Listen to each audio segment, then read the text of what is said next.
Welcome, dear listener, to another journey through the quieter corridors of history. Tonight, we step into a world where the line between healing and harming was razor thin, where physicians prescribed powdered unicorn horn with the same confidence modern doctors write prescriptions for antibiotics. You are about to discover what it truly meant to seek medical care in an age when bloodletting was considered a cure-all, and when the very act of calling for a physician might seal your fate more surely than the illness itself. Imagine yourself feeling unwell in the year 1670.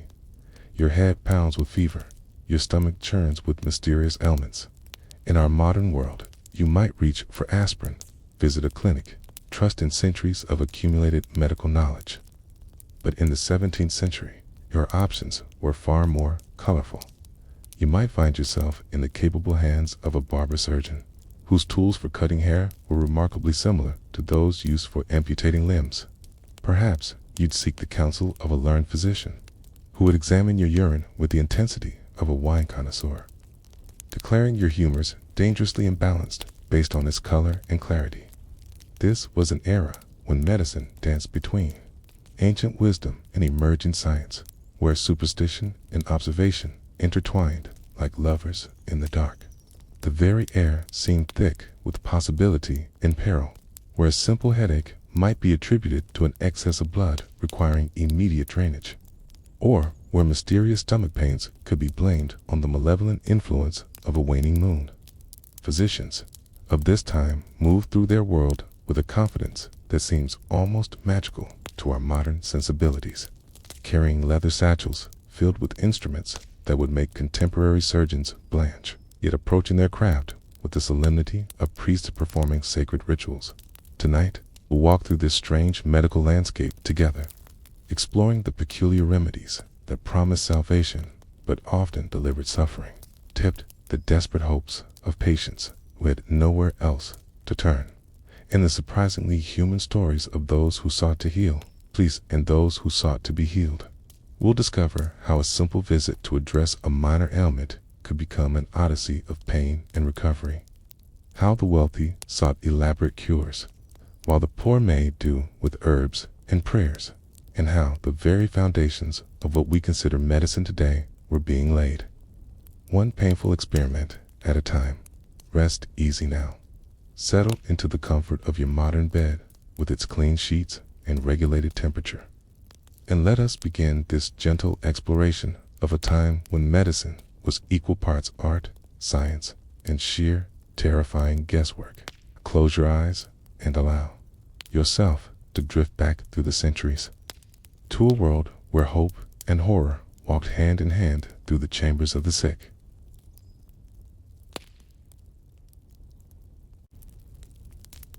The wooden sign creaks gently in the morning breeze outside the shop, its painted stripes of red and white spiraling upward like a candy cane. Though the symbolism here speaks not of sweetness, but of blood and bandages, you pause at the threshold, your hand trembling slightly as you reach for the heavy oak door. The fever that has plagued you for 3 days shows no sign of breaking, and the persistent ache in your side has grown from a whisper to a shout that demands attention. In this year of 1670, when illness strikes, your choices are limited, and the barber-surgeon represents your most accessible hope for relief. The door swings open with a protesting groan, and immediately your senses are assaulted by a complex symphony of scents. The sharp, metallic temps of blood mingles with the earthy aroma of dried herbs hanging in bundles from the low-beamed ceiling. Beneath these dominant notes, you detect a sweet corruption of infection, the astringent bite of vinegar used for cleaning instruments, and the comforting warmth of wine simmering in a copper pot over the small fire in the corner.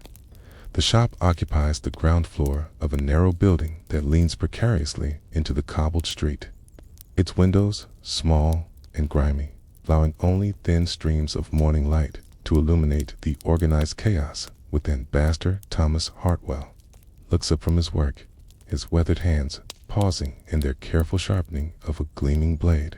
He is a man of perhaps 50 years, his graying hair tied back with a leather thong. his leather apron bearing the proud stains of his dual professions. Around his left arm, a faded blue cloth bears the barely legible embroidery, marking him as a member of the company of barber-surgeons, a guild that has regulated both the cutting of hair and the cutting of flesh for generations. His eyes, pale blue and surprisingly gentle, assess you with the practiced gaze of one who has seen every variety of human suffering that can walk through a door. "Good morning to you," he says, his voice carrying the measured cadence of a man accustomed to calming nervous patients.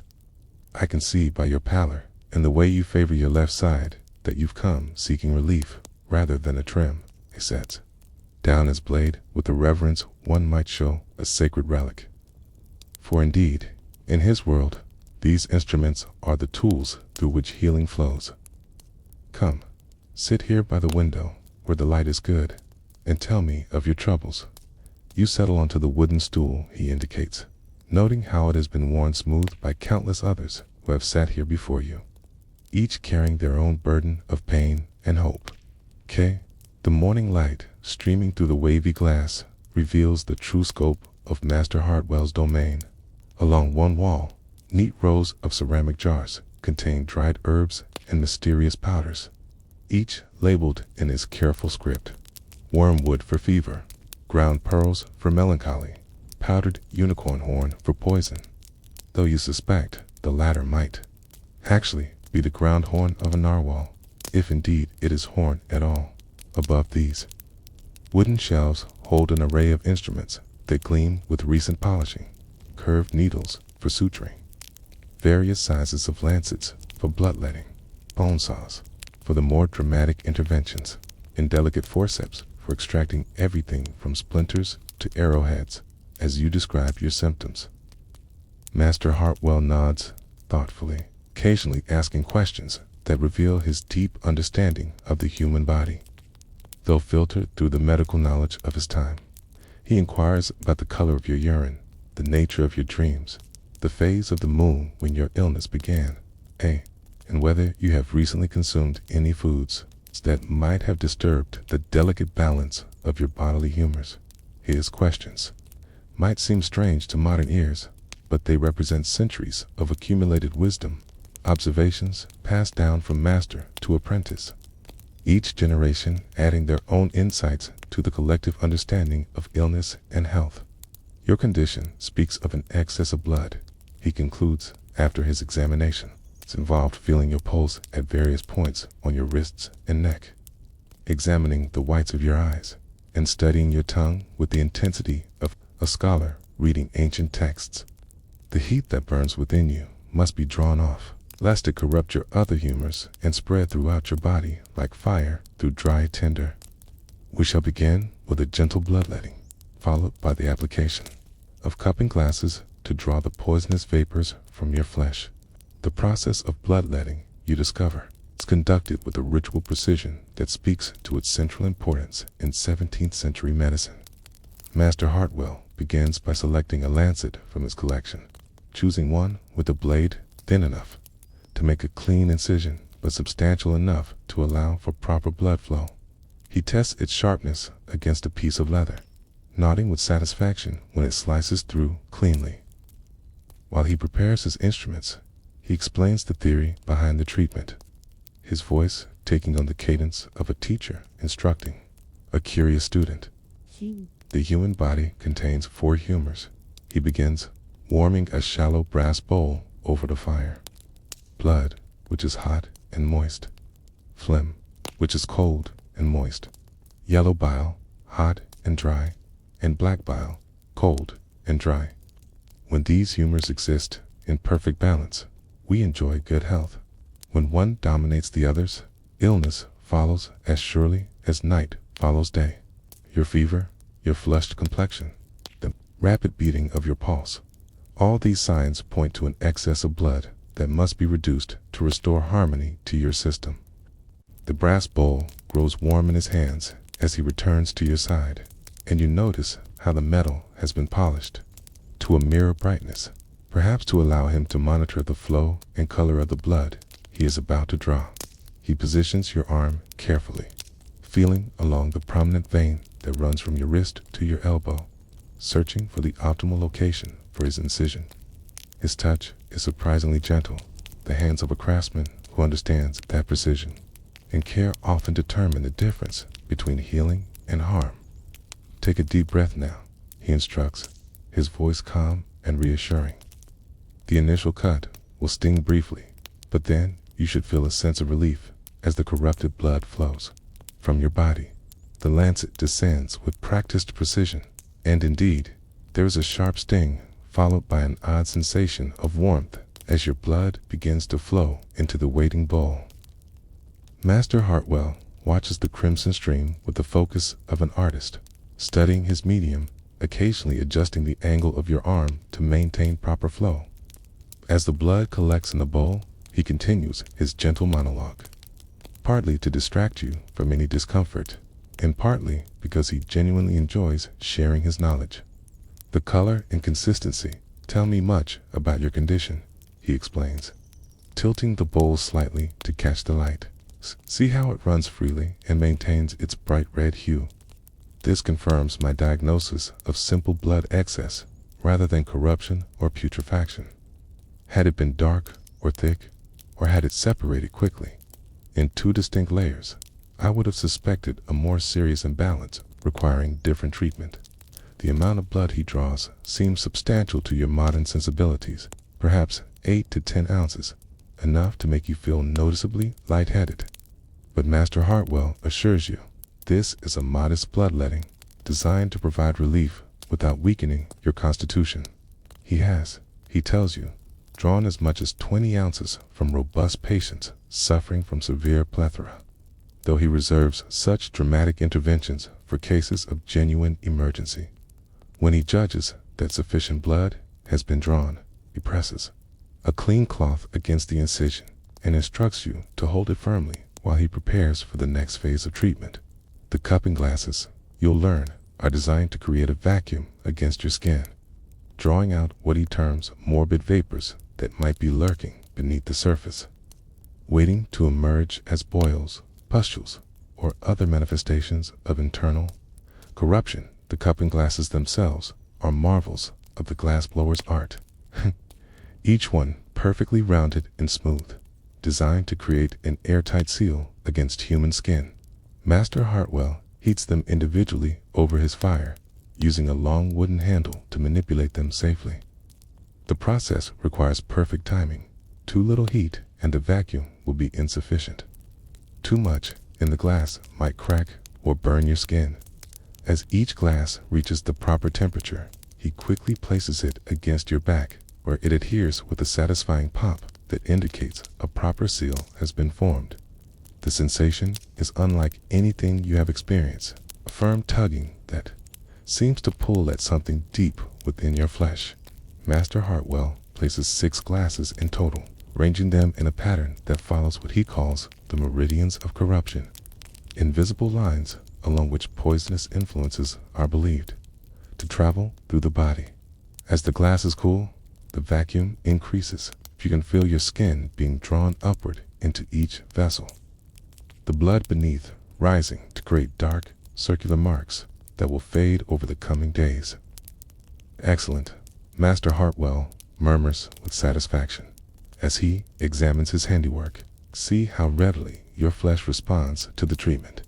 This tells me your body wishes to be rid of these corrupted humors and will cooperate in the healing process. Some patient skin barely responds to cupping, indicating a deeper malaise that requires more intensive intervention. While the cupping glasses work their magic, he prepares what he calls a strengthening cordial, a mixture designed to support your body through the healing process. Into a pewter cup, he measures precise amounts of various ingredients: boiled wine that has been infused with herbs, a spoonful of honey to provide sweetness and energy, a pinch of ground cinnamon for its warming properties, and a few drops of what he calls aqua vita, a distilled spirit that burns your throat but spreads warmth through your chest. The cordial tastes of medieval Christmas, sweet and spicy and slightly medicinal, though not unpleasantly so. As you sip it slowly, Master Hartwell removes the cupping glasses one by one, examining the dark, circular marks they have left with the satisfaction of a craftsman inspecting his completed work.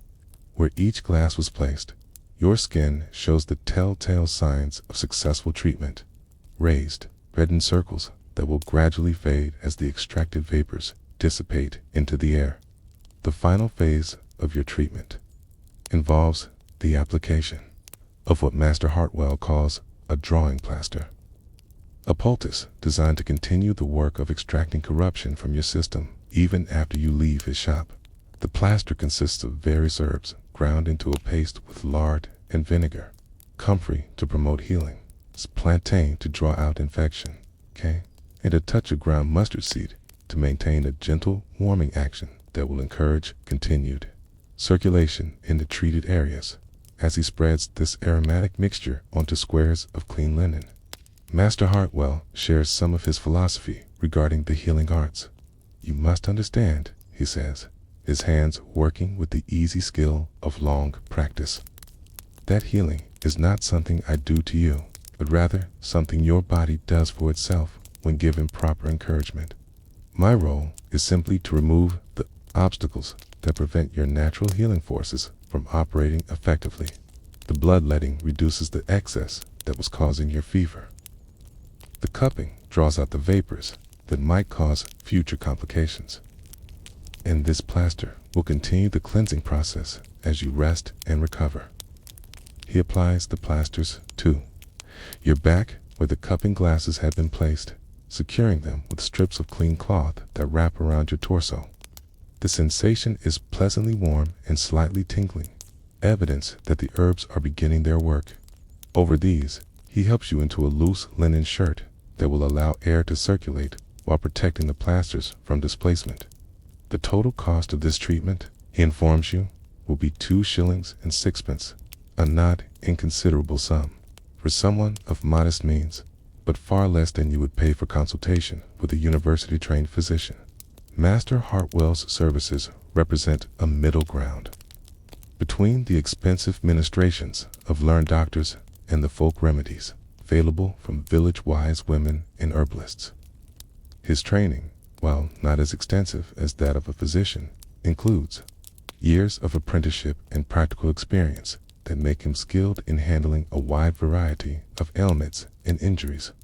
Before you leave, he provides detailed instructions for your continued care. You are to rest for the remainder of the day, avoiding heavy foods and strenuous activity that might disrupt the rebalancing of your humors. The plasters should remain in place for 3 days, after which you may remove them and gently wash the treated areas with warm water and a mild soap made from herbs, rather than the harsh lye soaps used for laundry. If your fever returns, or if you develop any unusual symptoms, you are to return immediately for additional treatment as you prepare to leave. Master Hartwell mentions almost casually that he expects you will feel somewhat weak for the next day, or to a natural consequence of the bloodletting that indicates the treatment is working as intended. This weakness, he assures you, will gradually give way to a sense of renewed vitality as your humors achieve their proper balance. Many patients, he adds with evident pride, report feeling better than they had in months. Following a course of his treatments, the morning sun seems brighter as you step back onto the cobbled street. Though whether this is due to the treatment or simply the relief of having taken action against your illness, you cannot say.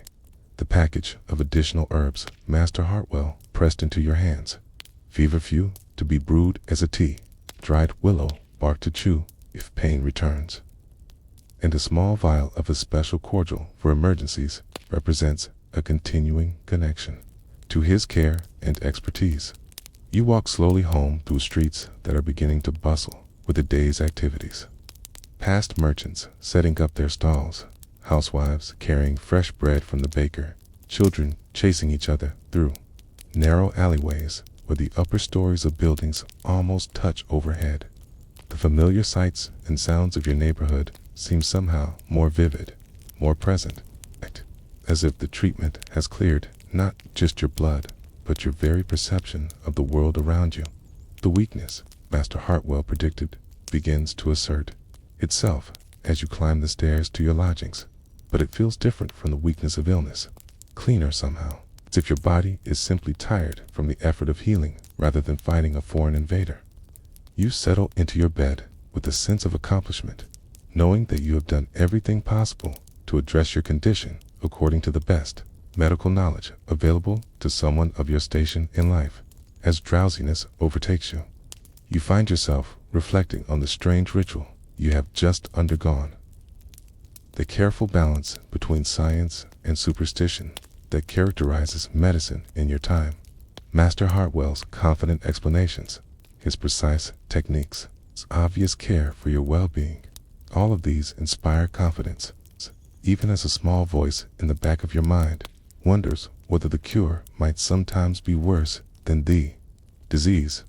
But such doubts are luxuries for those who have other options.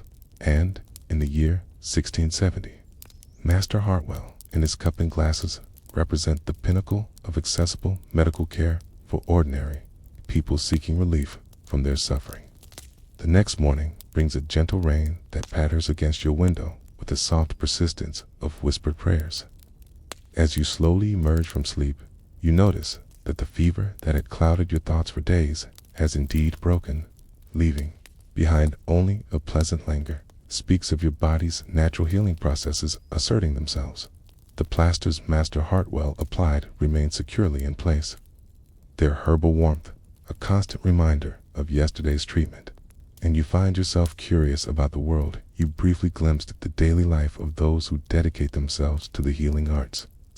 In this age of limited understanding but unlimited hope, young William Thorne arrives at Master Hartwell's shop just as the cathedral bells chime 6 in the morning, his wooden clogs echoing against the wet cobblestones as he hurries through the narrow streets. At 15, he has been apprenticed to the barber-surgeon for 2 years now, long enough to have lost his initial squeamishness, but not yet long enough to take the daily miracles and tragedies of his profession for granted. The leather satchel, bouncing against his hip, contains the morning's purchases from the apothecary. Fresh leeches swimming lazily in a jar of river water, newly ground herbs still fragrant with their essential oils, and a small vial of mercury that will be used in the treatment of the French disease that dares not speak its name in polite company. The shop, when William pushes open the heavy door, carries the distinctive scent of the previous day's work, the metallic temps of blood that seems to permeate the very wood of the floors and walls, the sharper notes of vinegar and wine used for cleaning instruments, and underneath it all, the earthy comfort of dried herbs and the warm, yeasty smell of the bread that Master Hartwell's wife, good wife Margaret, brings down from their living quarters above the shop.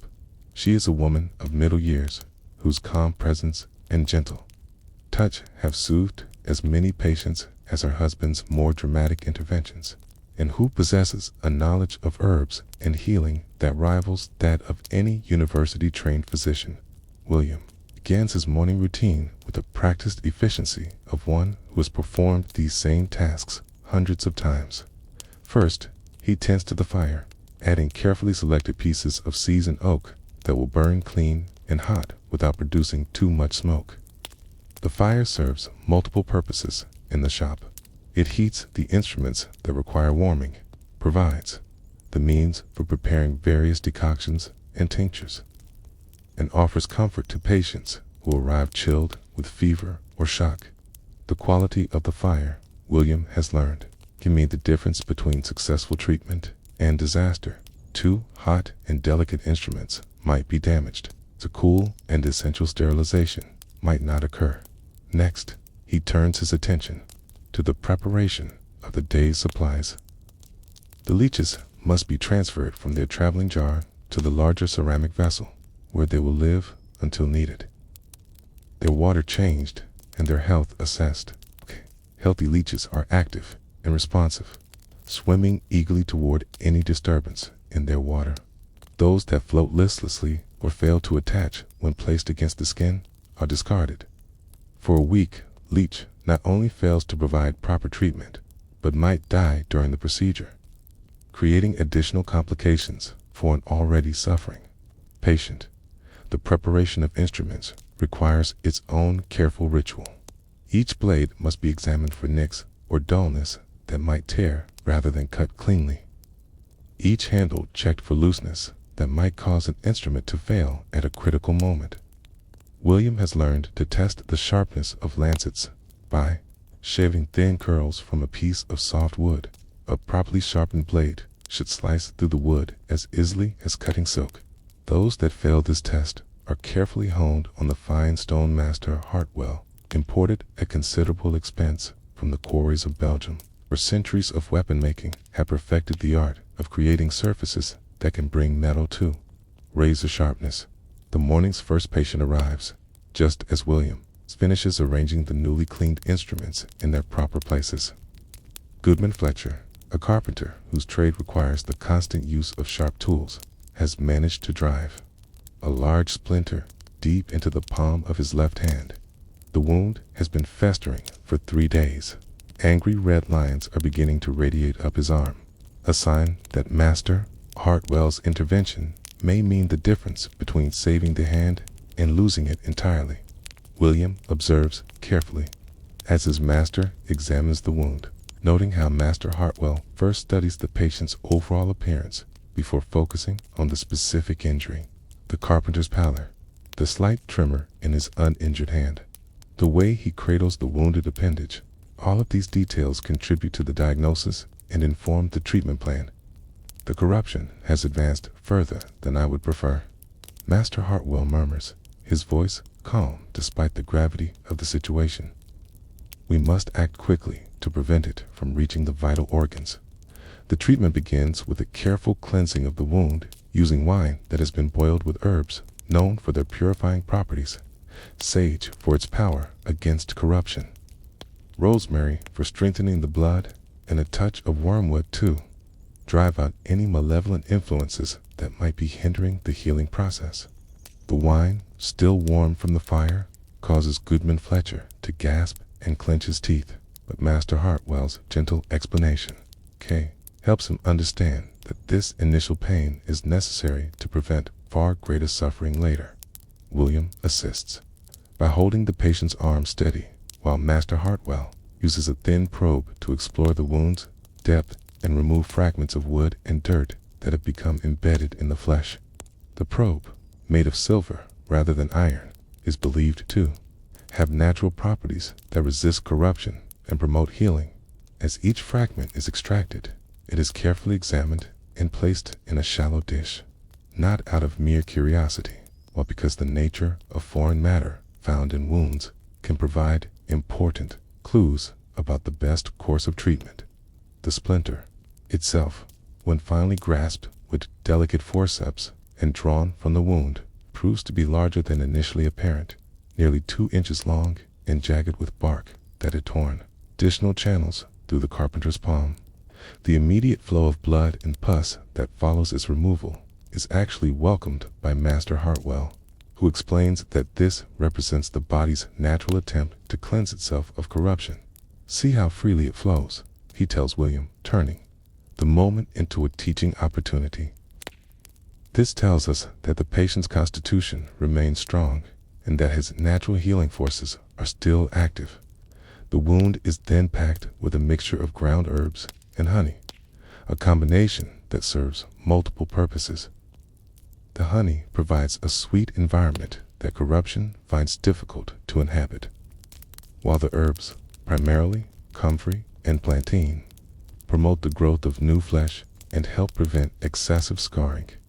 Over this, Master Hartwell places a small piece of linen that has been soaked in a tincture of myrrh and frankincense, expensive substances that speak to the serious nature of the injury, but whose properties are believed to be particularly effective against deep corruption.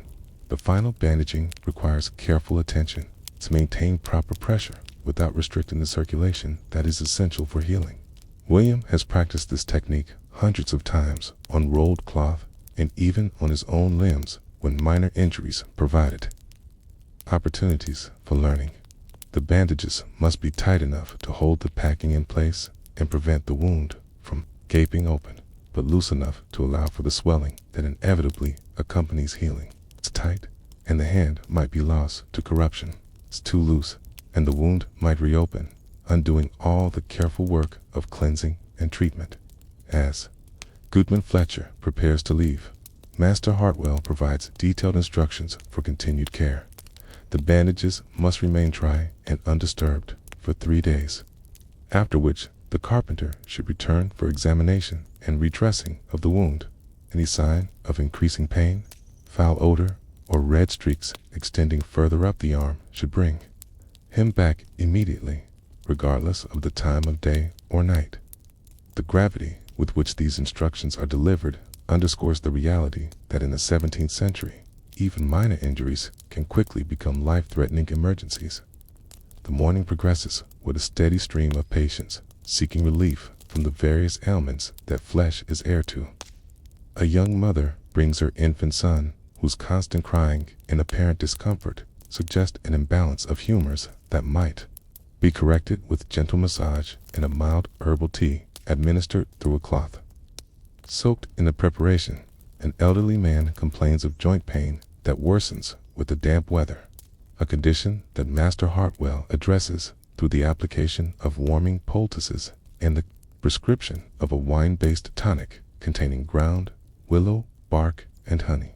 Each case provides William with new insights into the complexity of his chosen profession. He learns that healing involves not just the application of treatments, but the careful observation of how patients respond to those treatments. A remedy that proves effective for one person might be useless or even harmful for another. Despite apparently identical symptoms, the art lies in recognizing the subtle differences that distinguish one case from another and adapting treatments accordingly. Perhaps most importantly, King begins to understand that the barber-surgeon's role extends far beyond the mere technical application of medical procedures. Master Hartwell approaches each patient with genuine compassion, taking time to listen not just to descriptions of physical symptoms, but to the fears and concerns that accompany illness. A gentle word of reassurance, a confident explanation of what to expect during treatment, a moment of human connection. These elements of care often prove as healing as any herb or instrument. The afternoon brings a more challenging case. A young man who has been thrown from his horse and sustained what appears to be a broken arm. The bone has not pierced the skin, which Master Hartwell explains is fortunate, as compound fractures frequently lead to corruption and amputation. However, the arm hangs at an unnatural angle, and the patient's evident pain requires immediate attention. Setting a broken bone, William learns, is as much art as science.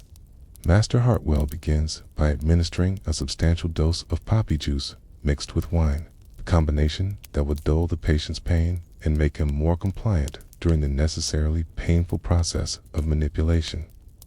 While waiting for the medicine to take effect, he carefully examines the injured limb, feeling for the exact location of the break and assessing whether any fragments of bone might have been displaced. The actual setting of the bone requires strength, precision, and perfect timing.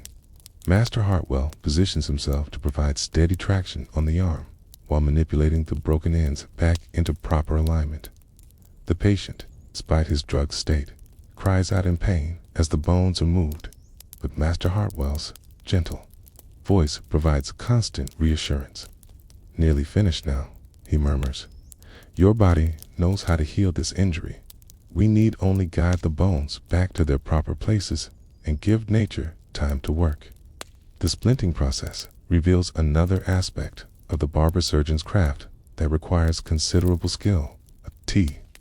Splints themselves are carefully shaped pieces of wood that have been soaked in warm water to make them pliable, then molded to follow the contours of the injured limb. These are held in place with strips of linen that have been treated with a mixture of egg white and flour to create a hard shell as they dry. The result is a rigid casing that will hold the bones in proper alignment while allowing for the gradual swelling that accompanies healing. William assists in this process by holding the patient's arm in the correct position, while Master Hartwell applies the splints and bindings. The work requires patience and attention to detail. Any imperfection in the splinting might result in permanent deformity or loss of function.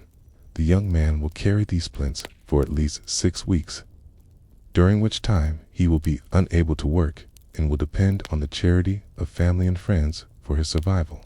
As the day draws toward evening, Master Hartwell takes time to share some of his accumulated wisdom with his apprentice. They sit together in the gathering dusk. The shop quiet, except for the gentle crackling of the fire and the distant sounds of the city settling into night. This is William's favorite time, when the urgent demands of patient care give way to reflection and learning. Remember always, Master Hartwell says, his voice taking on the cadence of one passing down essential truths, that our profession exists at the intersection of knowledge and mystery.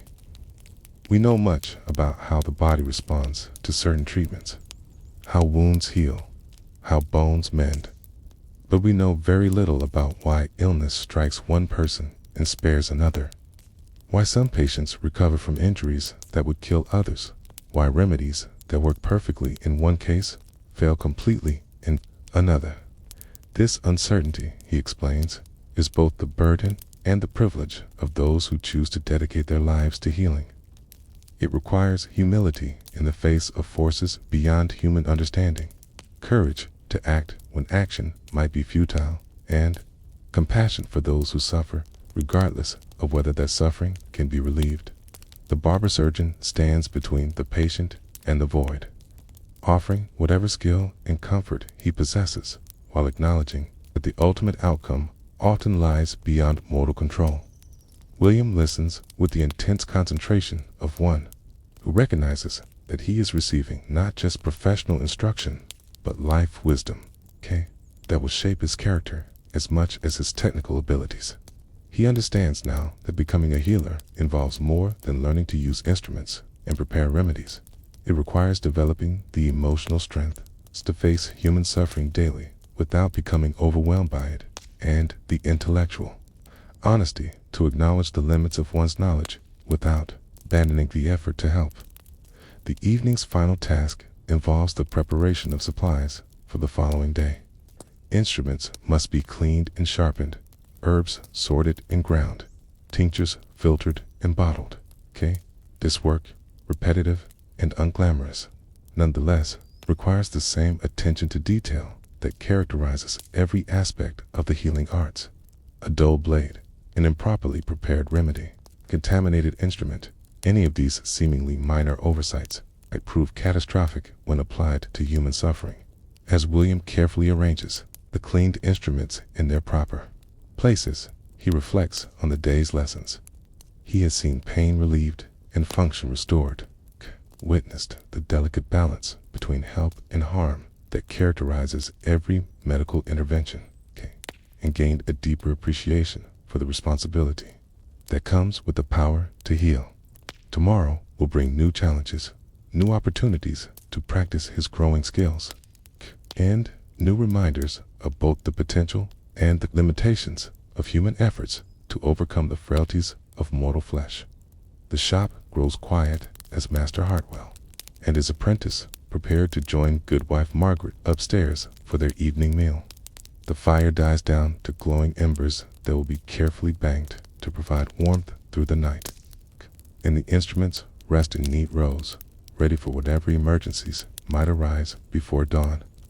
In a few hours, the cycle will begin again, with new patients seeking relief and new opportunities to practice the ancient and ever-evolving art of healing.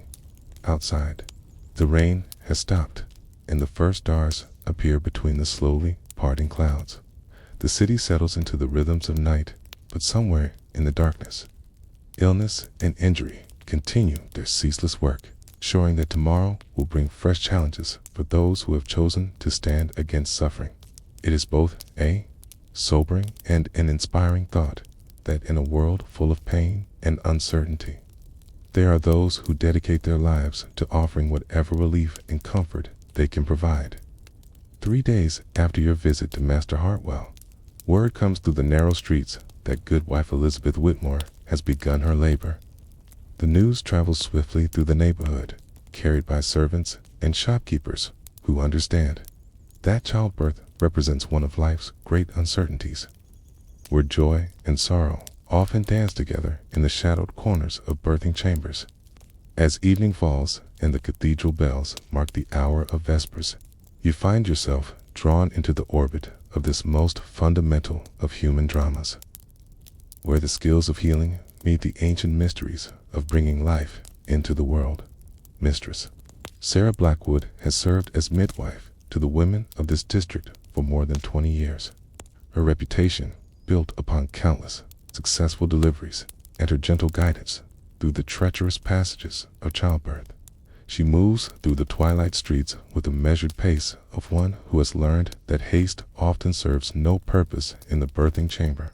Her leather satchel containing the tools and remedies that represent centuries of accumulated wisdom, passed down from woman to woman through generations of mothers and daughters. The house where Goodwife Whitmore labors stands 3 stories tall, its timber frame blackened with age and weather, its diamond-paned windows glowing warmly in the gathering darkness. Her husband, a prosperous mercer who trades in fine fabrics, has spared no expense in preparing for this birth, their 3rd child and a hope, the son who will carry on the family business. The lower floors bustle with activity as servants prepare the endless supplies that will be needed: clean linens, hot water, nourishing broths, and the special herbs that Mistress Blackwood has requested for this particular delivery. But it is in the upper chamber, where the birthing chair has been positioned to catch the last rays of daylight, that the real drama unfolds. The room has been prepared according to traditions that stretch back beyond memory, its windows hung with heavy curtains to exclude harmful drafts, a tent, its floor covered with fresh rushes mixed with chamomile and lavender to provide sweet scents that will comfort the laboring mother. A fire burns steadily in the grate, not only for warmth, but to heat the water and instruments that may be needed, and to provide the reassuring presence of light in what may prove to be a long and difficult night. Goodwife Whitmore, now 32 years old and experienced in the ways of childbirth, labors with the stoic determination of one who tends that complaining serves no purpose and may actually hinder the natural processes at work within her body. She has been in labor since the previous evening, and the slow progress of her travail has begun to concern Mistress Blackwood, though she takes care not to communicate this worry to her patient. Instead, she maintains the calm, confident demeanor that has reassured countless women through the ordeal of bringing forth new life.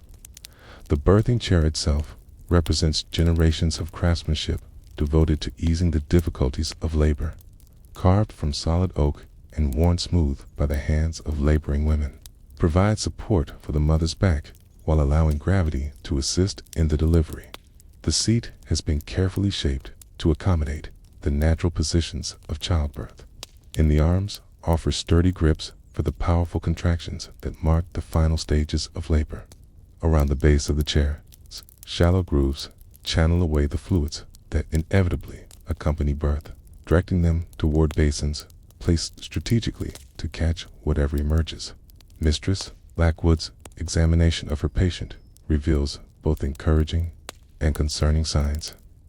The child appears to be positioned correctly, head down and facing the proper direction, but its progress through the birth canal has been slower than optimal.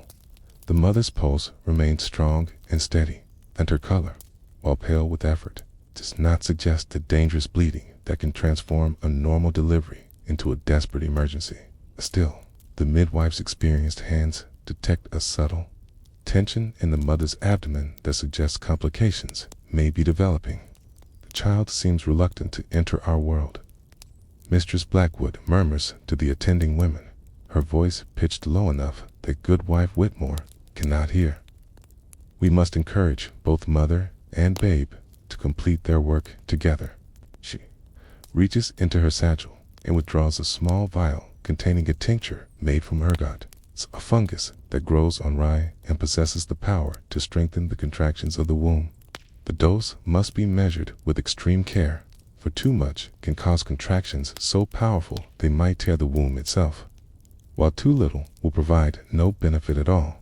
The medicine is administered mixed with wine and honey, both to mask its bitter taste and to provide nourishment for the laboring woman.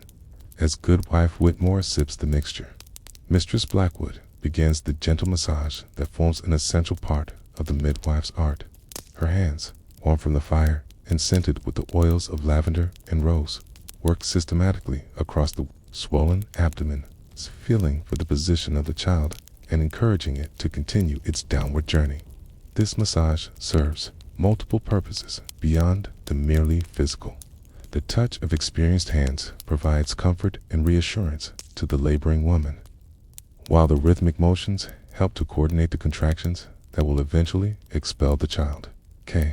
But perhaps most importantly, the massage allows the midwife to monitor the progress of labor through subtle changes in the mother's body that might escape less experienced observation. As the night deepens, other women begin to arrive, summoned by the informal network that springs into action whenever a member of the community faces the trial of childbirth. These gossips, as they are known, serve essential functions beyond mere companionship. They bring fresh supplies, assist with the countless tasks that surround a difficult delivery, and provide the emotional support that can mean the difference between successful birth and tragedy. Goodwife Margaret Hartwell, the barber-surgeon's wife, arrives carrying a basket of herbs and remedies that might prove useful if complications develop. Her knowledge of healing plants and their properties complements Mistress Blackwood's obstetrical skills, creating a partnership that has saved lives in cases where either woman working alone might have failed. The basket contains not only the standard herbs of childbirth, raspberry leaf to strengthen the womb, birthwort to ease delivery, and motherwort to calm the nerves, but also more powerful remedies reserved for emergencies. The widow Pearson, despite her 70 years, climbs the stairs with the determination of one who has attended more births than she can count, and whose presence alone often provides comfort to younger women facing their first labor. Her gnarled hands, marked by decades of hard work, possess a gentleness that belies their appearance, and her voice, roughened by age, can still croon the ancient songs that have eased women's pain since time immemorial. Young Mistress Anne Fletcher, herself heavily pregnant with her first child, watches the proceedings with the intense concentration of one who knows she will soon face the same ordeal. Her presence serves as both student and patient, for Mistress Blackwood uses each delivery as an opportunity to educate the younger women, who will one day serve their own communities as mothers and healers. The chamber fills with the quiet murmur of women's voices, speaking in the low tones appropriate to sacred work. They share stories of their own labors, offering encouragement and practical advice drawn from their collective experience. The conversations range from the technical details of managing difficult deliveries to the emotional challenges of raising children in an uncertain world, creating a tapestry of feminine wisdom that surrounds and supports the laboring woman. As midnight approaches, Goodwife Whitmore's contractions intensify, and Mistress Blackwood recognizes the signs that herald the final stage of labor. The child's head becomes visible, crowning with each powerful contraction before retreating again, the ancient dance that precedes birth. The midwife positions herself carefully, her hands ready to receive the emerging infant, while watching for any sign of the complications that can turn triumph into tragedy in the space of a heartbeat. The delivery itself, when it finally occurs, unfolds with the swift intensity that characterizes the conclusion of long labors. The child's head emerges first, followed quickly by the shoulders, and then the rest of the small body, slippery with the fluids of birth and silent in the manner of newborns who have not yet drawn their first breath. For a terrifying moment, that seems to stretch into eternity. The chamber holds its collective breath, waiting for the cry that will announce successful entry into the world of the living. Mistress Blackwood's response to the silent infant demonstrates the calm competence that has made her reputation. She quickly clears the child's mouth and nose of fluid, then begins the gentle stimulation that usually provokes the first breath. When this fails to produce immediate results, she does not panic, but instead employs more vigorous measures, including the ancient technique of alternately warming and cooling the infant's skin to shock the respiratory system into action. The first weak cry that finally emerges from the tiny lungs brings immediate relief to everyone present. Mistress Blackwood continues her examination of the newborn with methodical thoroughness. She checks for the physical abnormalities that might indicate problems requiring immediate attention, counts fingers and toes with the care of an accountant tallying precious coins, and assesses the color and tone of the infant's skin for signs of distress or disease. The child proves to be a healthy daughter, much to the disappointment of her father, who had hoped for a son to inherit his business. But Mistress Blackwood reminds the gathering that healthy children of either sex represent blessings in a world where infant mortality claims so many lives before their first birthday. The baby's strong cry, her vigorous movements, and her immediate eagerness to nurse all suggest that she will survive the dangerous early weeks when so many infants fail to thrive. The cutting of the umbilical cord represents another moment requiring careful attention to detail. Mistress Blackwood uses a sharp knife that has been heated in the fire to ensure cleanliness, making her cut at a precise distance from the infant's body that will allow for proper healing, while minimizing the risk of bleeding or infection. The cord is then tied with silk thread that has been prepared specifically for this purpose, creating a seal that will gradually dry and fall away as the infant's body completes its transition to independent life. While attention focuses on the newborn, Goodwife Whitmore faces the final challenge of delivering the afterbirth, a process that carries its own dangers if not managed properly. Mistress Blackwood monitors this stage with the same careful attention she devoted to the delivery itself. For retained placental tissue can cause bleeding that might prove fatal if not addressed promptly. The afterbirth finally emerges, complete and intact. She examines it carefully to ensure that no fragments remain within the womb that might cause later complications. The immediate period following delivery requires its own specialized care. Goodwife Whitmore is helped from the birthing chair to her bed, where she will remain for the traditional lying-in period of several weeks. Her body, exhausted by the long labor, needs time to recover from the profound changes that have occurred, while her womb gradually returns to its normal size and position. During this time, she will be cared for by the other women, fed nourishing broths and possets designed to restore her strength, and protected from the drafts and disturbances that might hinder her recovery. The newborn infant faces her own challenges in adapting to life outside the womb. Mistress Blackwood demonstrates the proper techniques for swaddling, wrapping the baby snugly in bands of linen that will provide security and warmth while preventing the supposedly harmful movements that newborns might make if left unrestrained. The swaddling bands are applied with practiced skill. It's tight enough to provide comfort, but not so tight as to restrict breathing or circulation. The question of feeding represents another area where the midwife's expertise proves invaluable. Goodwife Whitmore plans to nurse the child herself, a decision that reflects both her maternal instincts and her family's modest prosperity. Wealthier families often employ wet nurses to spare the mother the physical demands of nursing, while poor families may have no choice but to rely on alternative feeding methods if the mother's milk fails to appear or proves insufficient. Mistress Blackwood examines the mother's breasts with the same clinical detachment she brings to all aspects of her work, checking for signs that milk production is beginning normally, and instructing the new mother in the proper techniques for helping the infant learn to nurse effectively. The first few days often prove challenging as both mother and baby adapt to the feeding relationship. And many infants fail to thrive during this critical period, when proper nutrition can mean the difference between life and death. The chamber gradually empties as the immediate crisis passes and the normal rhythms of life reassert themselves. The gossips return to their own homes and responsibilities, carrying with them the satisfaction of having participated in one of life's fundamental mysteries. Good wife, K. Hartwell, leaves behind a selection of herbs that will help with the mother's recovery, along with detailed instructions for their preparation and use. The widow Pearson offers her services for the coming weeks.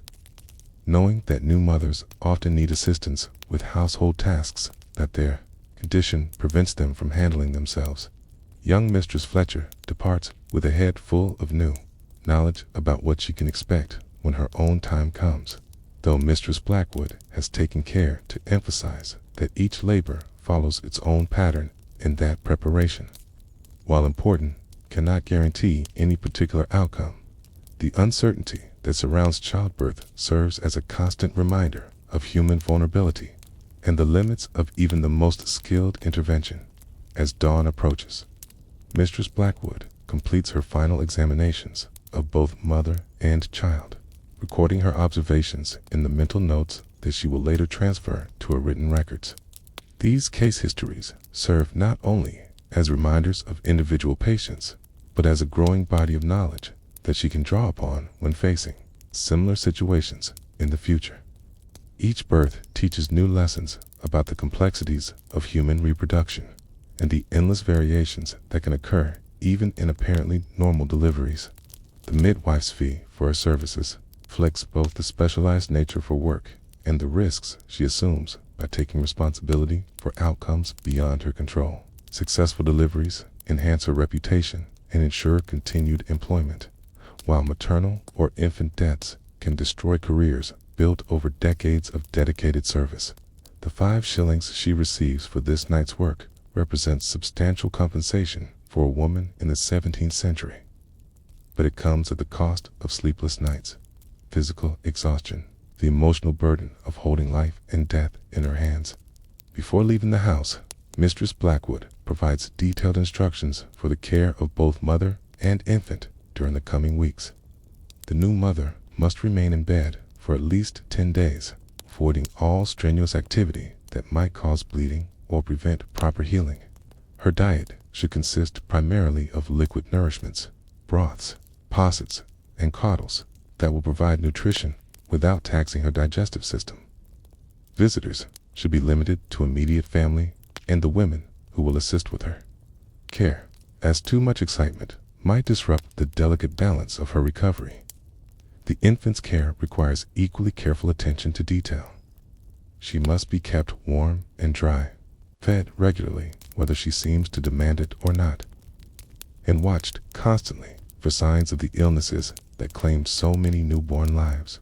Her swaddling bands should be changed frequently and her tiny body examined daily for rashes, sores, or other problems that might develop. Any significant change in her color, breathing, or feeding behavior should be reported immediately to Mistress Blackwood or another qualified healer. As the midwife walks home through the empty streets, her satchel lighter now that many of its contents have been left behind for the new mother's use, she reflects on the night's work with the quiet satisfaction of one who has successfully discharged a sacred responsibility. Another child has entered the world safely. Another mother has survived the perils of childbirth. And the eternal cycle of human life continues, unbroken, despite all the forces that conspire against it. The city awakens slowly around her, beautifully, with servants emerging to begin their daily tasks, merchants preparing to open their shops, and the early risers who understand that the most productive hours often come before the rest of the world stirs. Smoke begins to rise from chimneys as fires are rekindled against the morning chill, and the bells of various churches mark the hour with their familiar bronze voices. Mistress Blackwood's own home, a modest dwelling near the market square, offers the promise of a few hours' rest before the next emergency summons her back to work. Her reputation ensures that she rarely enjoys a full night's sleep. Babies seem to prefer arriving during the dark hours when their mother's strength is lowest, and complications are most likely to develop. But this is the life she has chosen, driven by a calling that transcends mere profession and touches something deeper in the human spirit. The room where she finally lays down. Her weary head contains the accumulated tools and knowledge of her trade. Shelves lined with jars of herbs and preparations. Books containing the wisdom of earlier generations of healers. And instruments designed specifically for the unique challenges of obstetrical care. These possessions represent not just professional equipment, but a connection to the long line of women who have dedicated their lives to easing the passage between life and death as sleep finally claims her exhausted body. Mistress Blackwood's dreams are filled with the endless cycle of birth and renewal that defines her calling. Somewhere in the city, other women labor to bring forth new life. Other midwives answer urgent summons in the night, and the great wheel of existence turns with its eternal rhythm of hope and sorrow, triumph and loss. It is both humbling and inspiring to know that she plays her part in this cosmic drama, offering her skills and compassion to ease the travail of mothers and welcome new souls into the uncertain embrace of the world.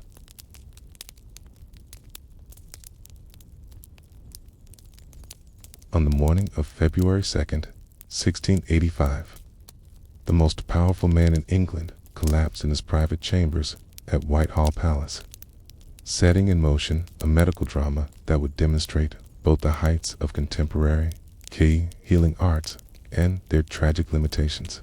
King Charles II, the merry monarch who had restored joy and revelry to a nation weary of Puritan austerity, found himself at the mercy of physicians whose treatments would prove nearly as dangerous as the mysterious ailment that had struck him down in the prime of life. The king had risen that morning in apparently perfect health, his customary vigor evident as he conducted his morning routine with the same theatrical flair that characterized all his public appearances. At 54, Charles remained a commanding figure whose tall frame and dark, intelligent eyes commanded respect even from those who opposed his policies. His morning had begun with the ritual of the leva, that elaborate ceremony by which the monarch's awakening became a carefully choreographed performance for the benefit of favorite courtiers who competed for the privilege of witnessing their sovereign's return to consciousness. But as Charles stood in his private closet, preparing to receive the morning's petitioners and conduct the routine business of kingship, something went catastrophically wrong within the complex machinery of his body.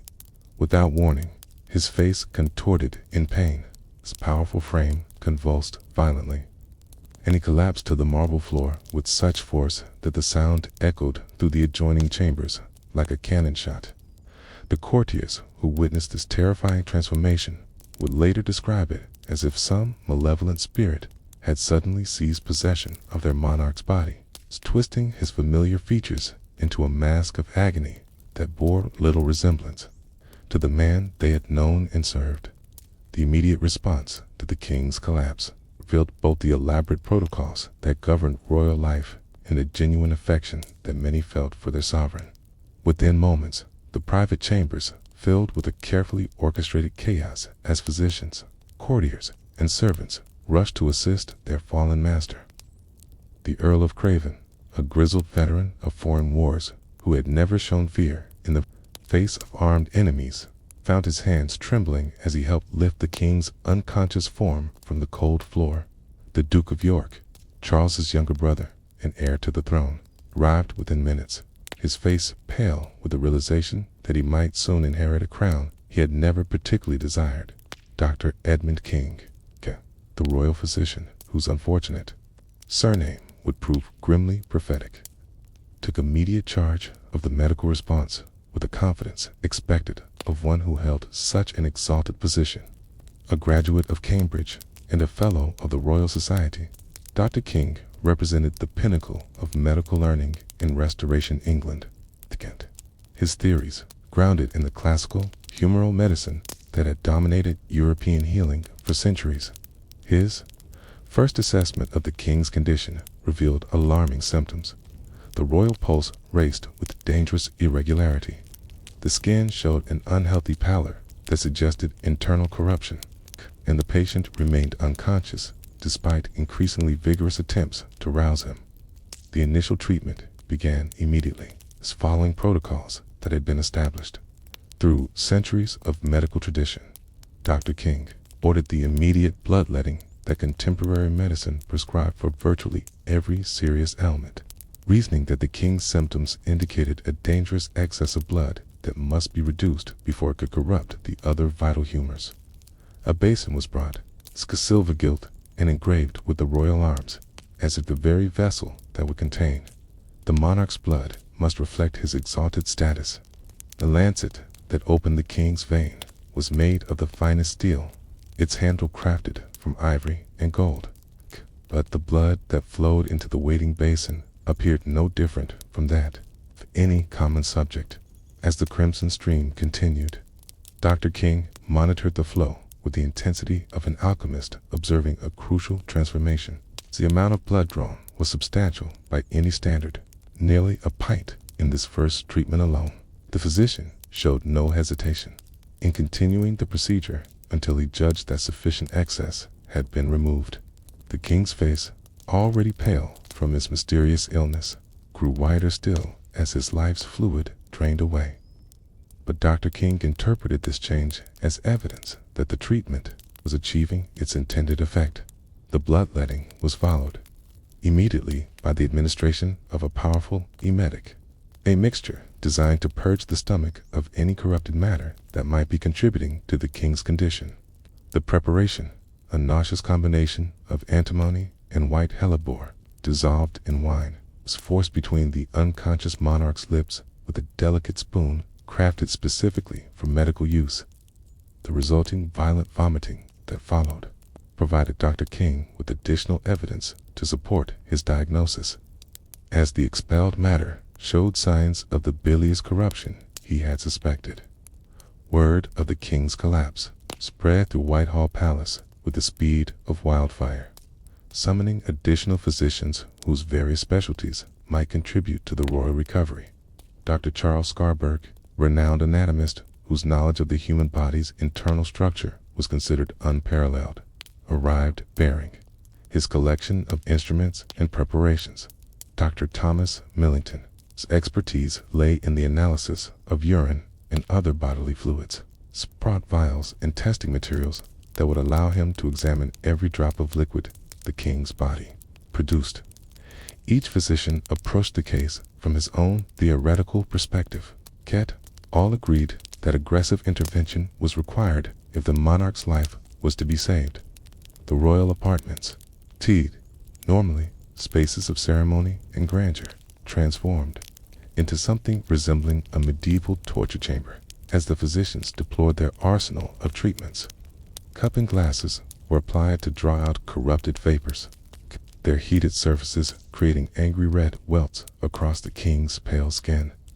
Blistering agents were spread across his scalp and neck, raising painful pustules that were believed to provide pathways for the escape of morbid humors.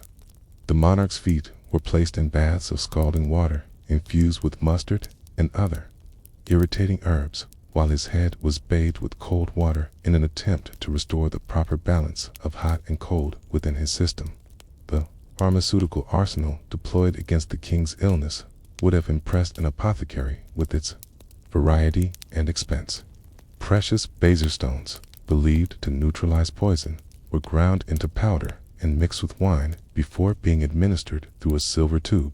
Extract of human skull, a remedy reserved for the most desperate cases, was prepared according to ancient formulas that called for the craniums of executed criminals to be calcified over slow fires before being reduced to therapeutic powder. Venice treacle, complex mixture containing dozens of exotic ingredients, including vipers, flesh, and powdered gems, was administered in doses that would have bankrupted lesser patients.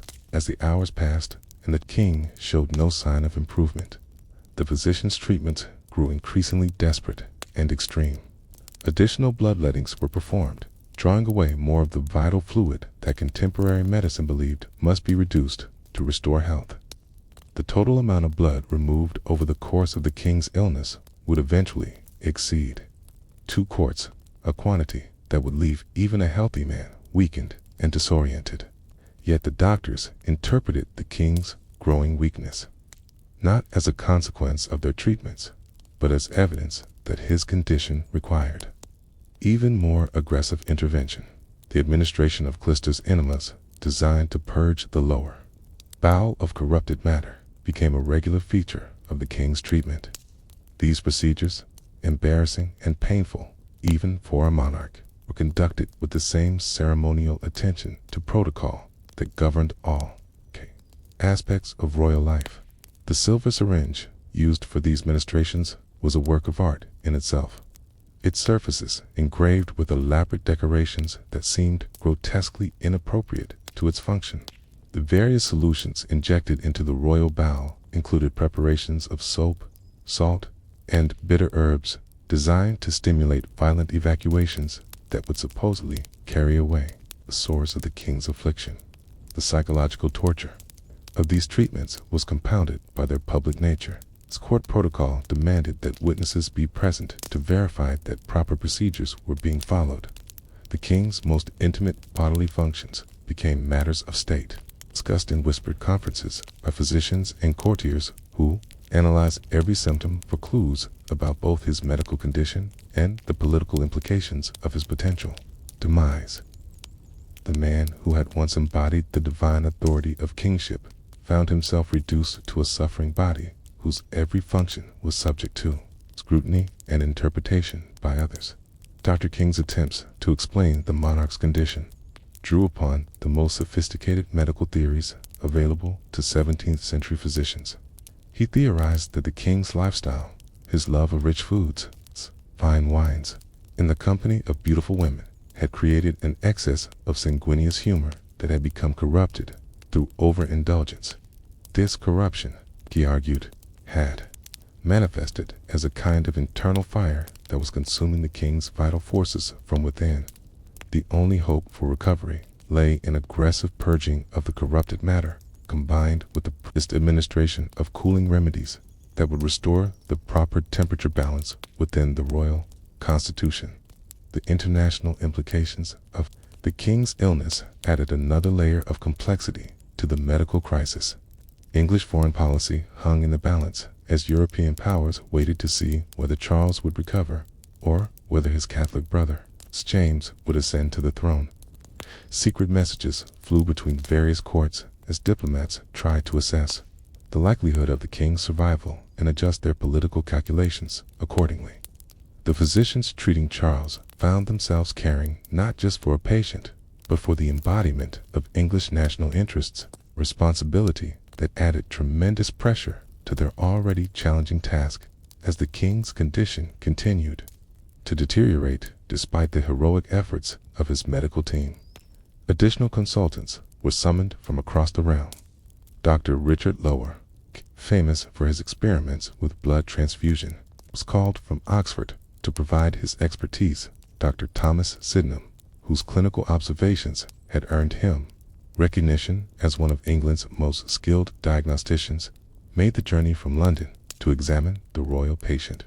Each new physician brought his own theoretical framework and preferred treatments, creating a cacophony of medical opinions that sometimes conflicted dramatically with one another. The arrival of these additional experts led to heated debates about the proper course of treatment, conducted in Latin to prevent eavesdropping by courtiers who might use medical disagreements for political advantage. Dr. Lower argued for more aggressive bloodletting, believing that insufficient amounts had been drawn to achieve the desired effect. Dr. Sydenham advocated for a more conservative approach, suggesting that the king's constitution might be too weakened to withstand further heroic interventions. These professional disagreements, conducted over the unconscious body of their patient, revealed the fundamental uncertainties that plagued 17th century medicine despite its confident theoretical frameworks.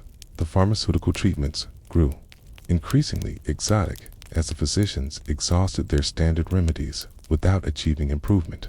Powdered pearls dissolved in wine were administered to cool the king's fevered constitution, while ground coral was prescribed to absorb the corrupted humors believed to be poisoning his system. The gallbladders of various animals, pigs, oxen, and even exotic creatures obtained from the royal menagerie, were processed into medicinal preparations based on the theory that like cures like. The cost of these treatments would have supported a small army, but no expense was spared in the effort to preserve the royal life.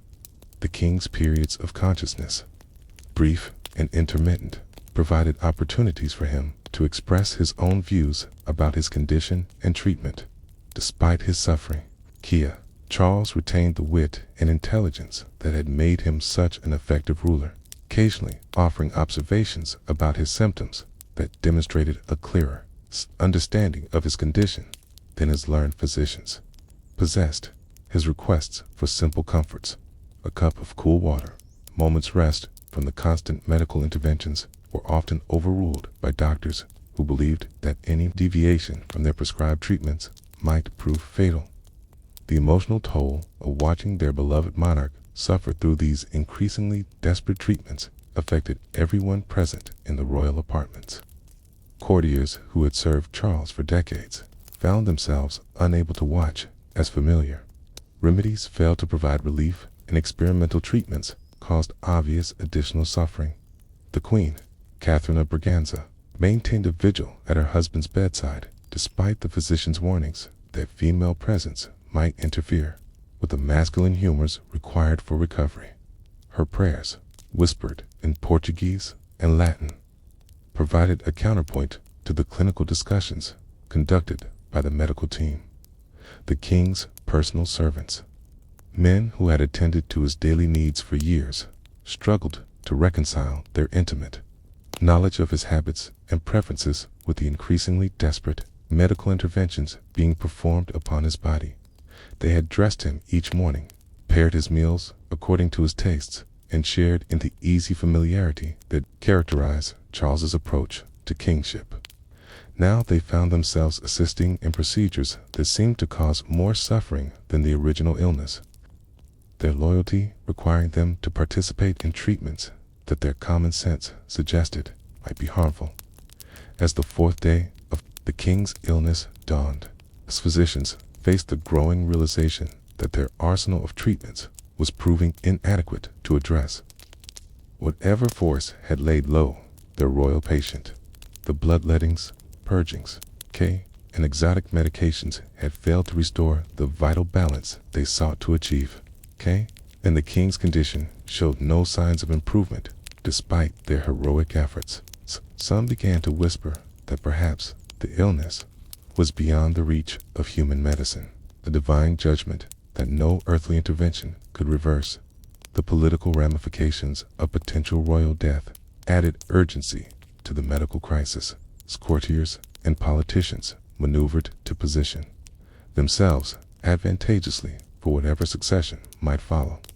The Duke of York's presence became more prominent as he prepared to assume responsibilities that might soon fall to him, while other members of the royal family gathered to maintain their vigil and demonstrate their devotion to the dying monarch. The intersection of medicine and politics created an atmosphere of barely controlled tension that pervaded every aspect of the king's treatment. Dr. King's final consultations with his colleagues revealed the fundamental limitations of contemporary medical knowledge when confronted with conditions that lay beyond its theoretical framework. Despite their impressive credentials, extensive training, access to the most expensive remedies available, the royal physicians found themselves as helpless as village healers. When faced with a mystery that their humoral theories could not adequately explain, their continued application of increasingly desperate treatments spoke more to their professional obligation to act than men, curing to any realistic hope of achieving a cure. The king's own awareness of his deteriorating condition became evident during his lucid moments, when he would inquire about the progress of his treatment. With the same intelligent attention he had once devoted to affairs of state. His questions revealed an understanding that his physicians' confident explanations masked fundamental uncertainties about both his condition and their ability to address it effectively. Yet he submitted to their ministrations with the patient dignity that had characterized his approach to the more pleasant aspects of royal ceremony. Recognizing that his role as monarch required him to participate in this medical theater, even as it caused him obvious suffering. As dawn broke on the 5th day of King Charles II's mysterious illness, the royal apartments at Whitehall Palace had taken on the atmosphere of a battlefield where medicine waged its increasingly desperate war against an invisible enemy. The ornate chambers, normally filled with the ceremonial splendor befitting Europe's most powerful monarch, now resembled an alchemist's laboratory crossed with a torture chamber, their elegant furnishings pushed aside to make room for the growing arsenal of medical equipment that Dr. King and his colleagues deemed necessary for their patients' salvation. The morning's consultation among the assembled physicians revealed the depth of their collective bewilderment and the extremity of measures they were prepared to employ. Dr. Edmund King, his face drawn with exhaustion and a terrible weight of responsibility, reviewed the previous day's treatments with the methodical precision of a military commander assessing a campaign that was clearly failing. The massive bloodlettings had reduced the king's pulse from its initial dangerous rapidity to a weak, irregular flutter that barely stirred the silk sheets covering his emaciated frame. The violent purgings had emptied his digestive system so thoroughly that his body seemed to have collapsed inward upon itself. His once robust figure now appearing almost skeletal beneath the royal BED-CLOTH-ES, Dr. Charles Carberg, whose anatomical knowledge was considered unparalleled in all of Europe, proposed a treatment so radical that it prompted heated debate among his colleagues.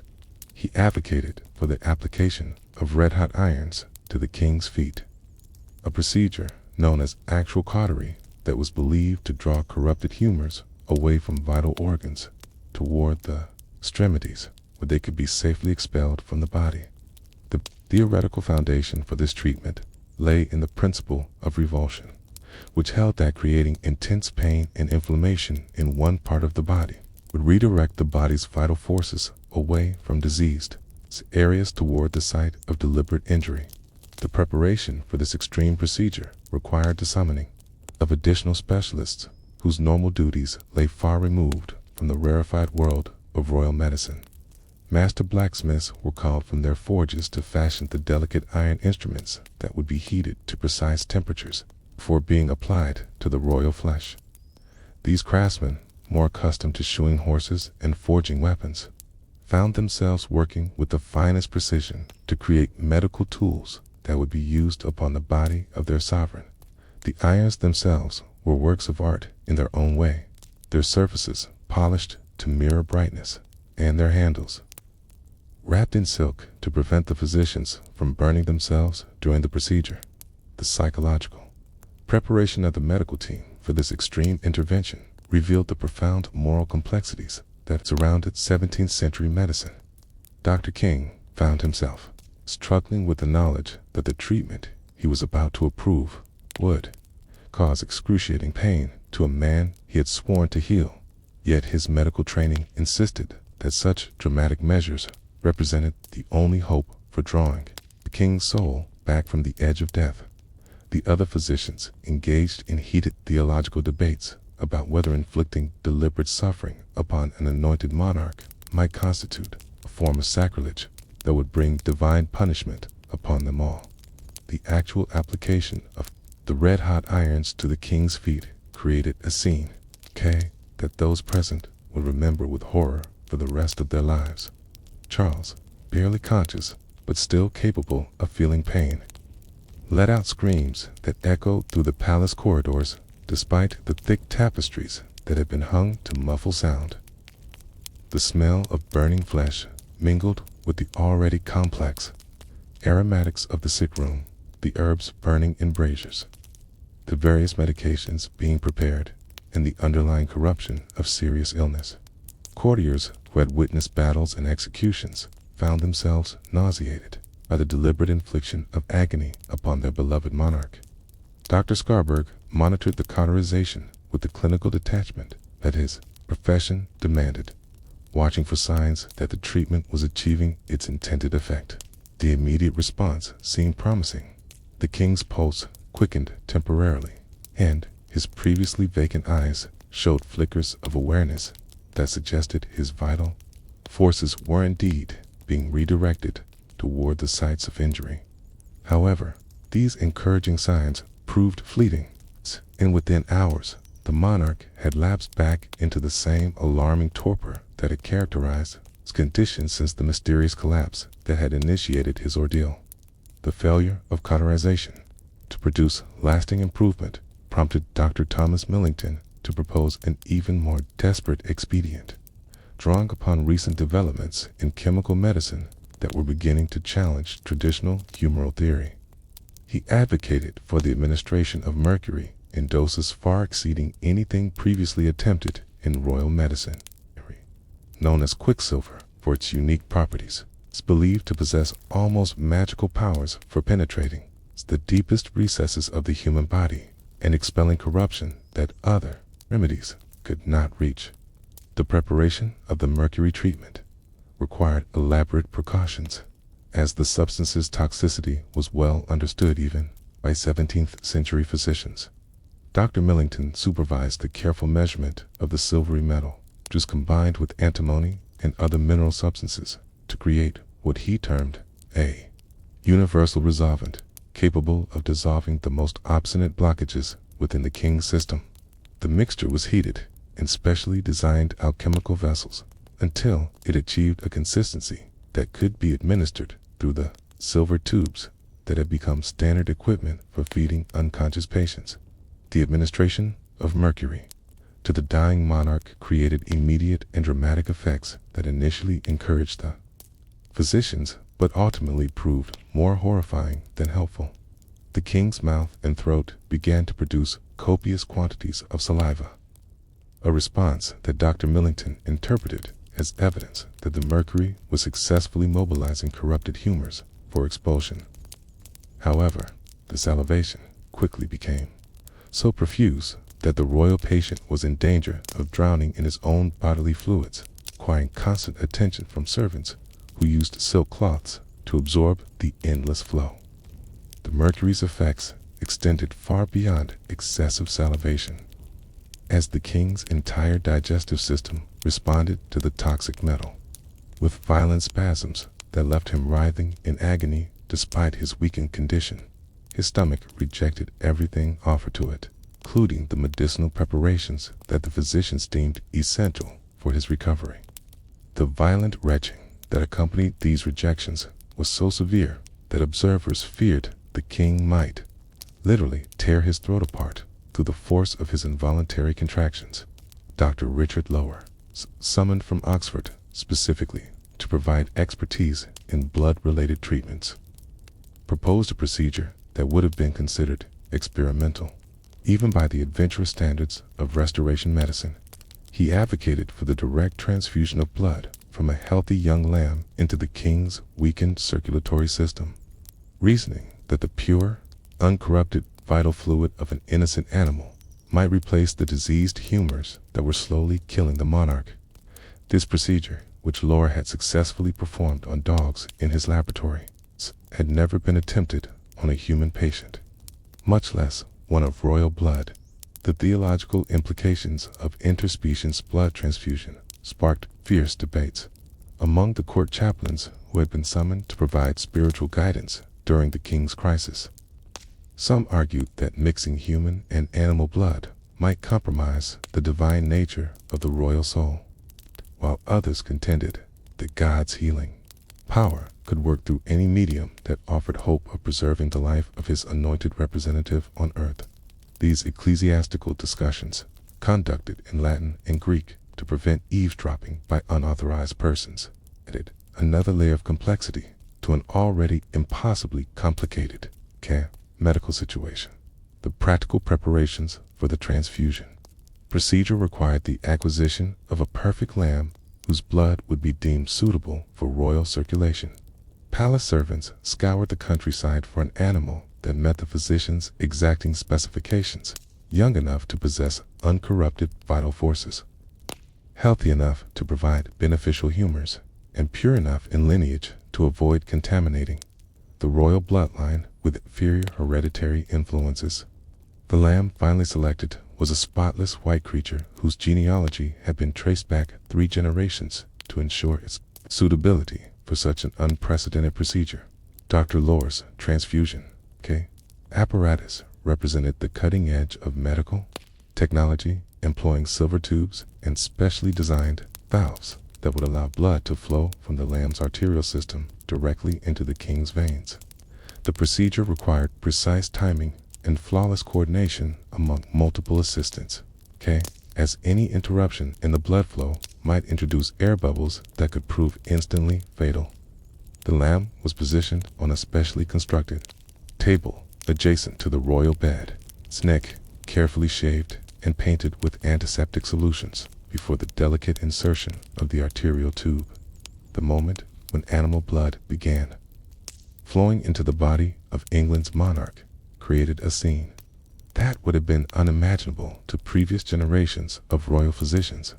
The rich, red fluid moved through the transparent tubes with hypnotic regularity, carrying with it the hopes and fears of everyone present in the chamber.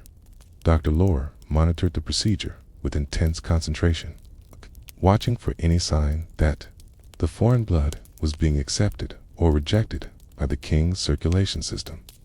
The initial response seemed encouraging. The monarch's color improved slightly. His breathing became more regular than it had been for days. However, the apparent benefits of the transfusion proved as temporary as those achieved by previous treatments. Within hours, the king's condition had reverted to its previous alarming state, leading some observers to whisper that perhaps divine providence was demonstrating the futility of human attempts to preserve a life that had been marked for celestial. Recall, the failure of such an extreme and innovative procedure left the assembled physicians grappling with the uncomfortable possibility their patient's condition lay beyond the reach of any earthly intervention. In the weeks following King Charles II's death, the chambers at Whitehall Palace that had witnessed such intense medical drama were quietly restored to their former grandeur, as if the careful removal of blood-stained tapestries and the polishing of silver instruments could somehow erase the memory of what had transpired within those walls. Yet, for those who had participated in the desperate 5-day struggle to preserve the royal life, the experience left wounds that would never fully heal, questions that would torment their professional consciences for years to come, and doubts about the very foundations of medical practice that they had spent their careers. DEFENDING,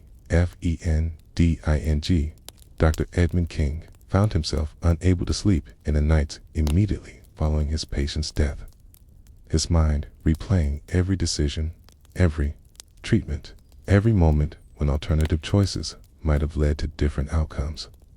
The weight of royal responsibility, which had seemed so natural when combined with the confidence of medical knowledge, now felt crushing in its implications. He had commanded the finest medical minds of his generation, deployed the most advanced treatments available to contemporary science, had exhausted every remedy known to healing arts.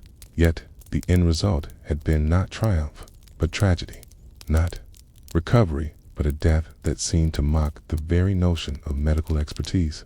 The informal gathering of physicians that took place in Dr. King's private chambers 3 days after the funeral revealed the profound psychological impact that the case had exerted upon men accustomed to professional confidence. Dr. Charles Scarberg, whose anatomical knowledge had been considered unparalleled throughout Europe, spoke in halting tones about his growing suspicion that the red-hot irons he had applied to the king's feet might have hastened rather than prevented the monarch's demise. The theoretical foundations that had justified such extreme intervention, the principles of revulsion and Sid, unscoring today, I just know it's gonna be a really good day. Because it's gonna mean it's good. It's gonna be inspired. It's gonna be kinda starting assist on Starbucks. The theoretical world with the set in my delights. Counter-irritation that formed pillars of contemporary medical thought suddenly seemed fragile when measured against the memory of royal screams echoing through palace corridors. Dr. Thomas Millington's reflections on his mercury treatments revealed an even deeper crisis of professional faith. The quicksilver that he had administered in such massive doses, believing it capable of dissolving the most obstinate corruptions within the human body, had clearly caused suffering that far exceeded any therapeutic benefit it might have provided. The king's final days had been marked by the constant flow of saliva and the violent retching that mercury poisoning inevitably produced. Symptoms that had added measurably to his agony without providing any evidence of healing. Millington found himself questioning not merely specific treatment choices, the entire theoretical framework that had made such choices seem reasonable. Dr. Richard Lower's experience with the experimental blood transfusion had left him particularly troubled by the ethical implications of practicing untested procedures upon a patient whose royal status made informed consent impossible. The lamb's blood that had flowed into the king's veins represented the cutting edge of medical innovation, procedure that Lower had successfully performed in laboratory settings but never attempted upon a human subject. The failure of this intervention to produce lasting improvement raised uncomfortable questions about the relationship between experimental science and practical healing, between the advancement of medical knowledge and the welfare of individual patients. The foreign physicians who had been summoned to provide international expertise found themselves grappling with their own forms of professional disappointment. Dr. Giovanni Borelli's mechanical theories, which had seemed so promising when applied to the controlled environment of academic study, had proven inadequate when confronted with the complex realities of serious illness. His elaborate contraptions and calculated interventions had failed to restore the proper mechanical function that his theories insisted must underlie all bodily health. The gap between theoretical understanding and practical application had never seemed so vast or so consequential. The political ramifications of the medical failure extended far beyond the immediate circle of attending physicians. As the new king, James II struggled to establish his authority while dealing with uncomfortable questions about his brother's treatment. Court gossips whispered that perhaps different physicians might have achieved better results, that foreign doctors might have brought superior knowledge, or that the excessive number of treatments might have overwhelmed the king's natural healing capacity. Speculations, while medically naive, reflected a broader public unease with the spectacle of royal suffering that had been conducted with such public visibility.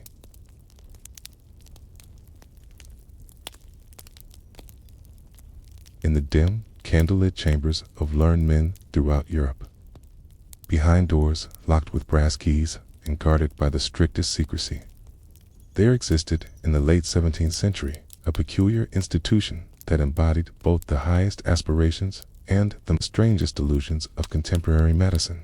These were the cabinets of curiosities, or Wunderkammerungen, as the Germans called them, private museums where physicians, natural philosophers, and wealthy collectors gathered the most extraordinary specimens that nature and human artifice could provide, believing that within these carefully cataloged oddities lay the keys to understanding the deepest mysteries of life, death, and healing. Dr. Nehemiah Grew's cabinet is housed in the upper floors of his residence near Bishopsgate in London, represented one of the finest examples of these curious institutions. A labyrinth of wooden cases and glass vessels that contained what he considered to be the most instructive examples of nature's artistry and aberration. As the morning light filtered through the leaded windows of his study, illuminating motes of dust that danced like tiny spirits in the amber air, Dr. Grew moved among his treasures with the reverent care of a priest tending sacred relics, each specimen representing not merely an object of wonder, but a potential source of medical enlightenment. The cabinet occupied 3 interconnected rooms, their walls lined from floor to ceiling with carefully crafted cases of polished walnut and ebony, each fitted with glass fronts that protected their contents while allowing for careful study.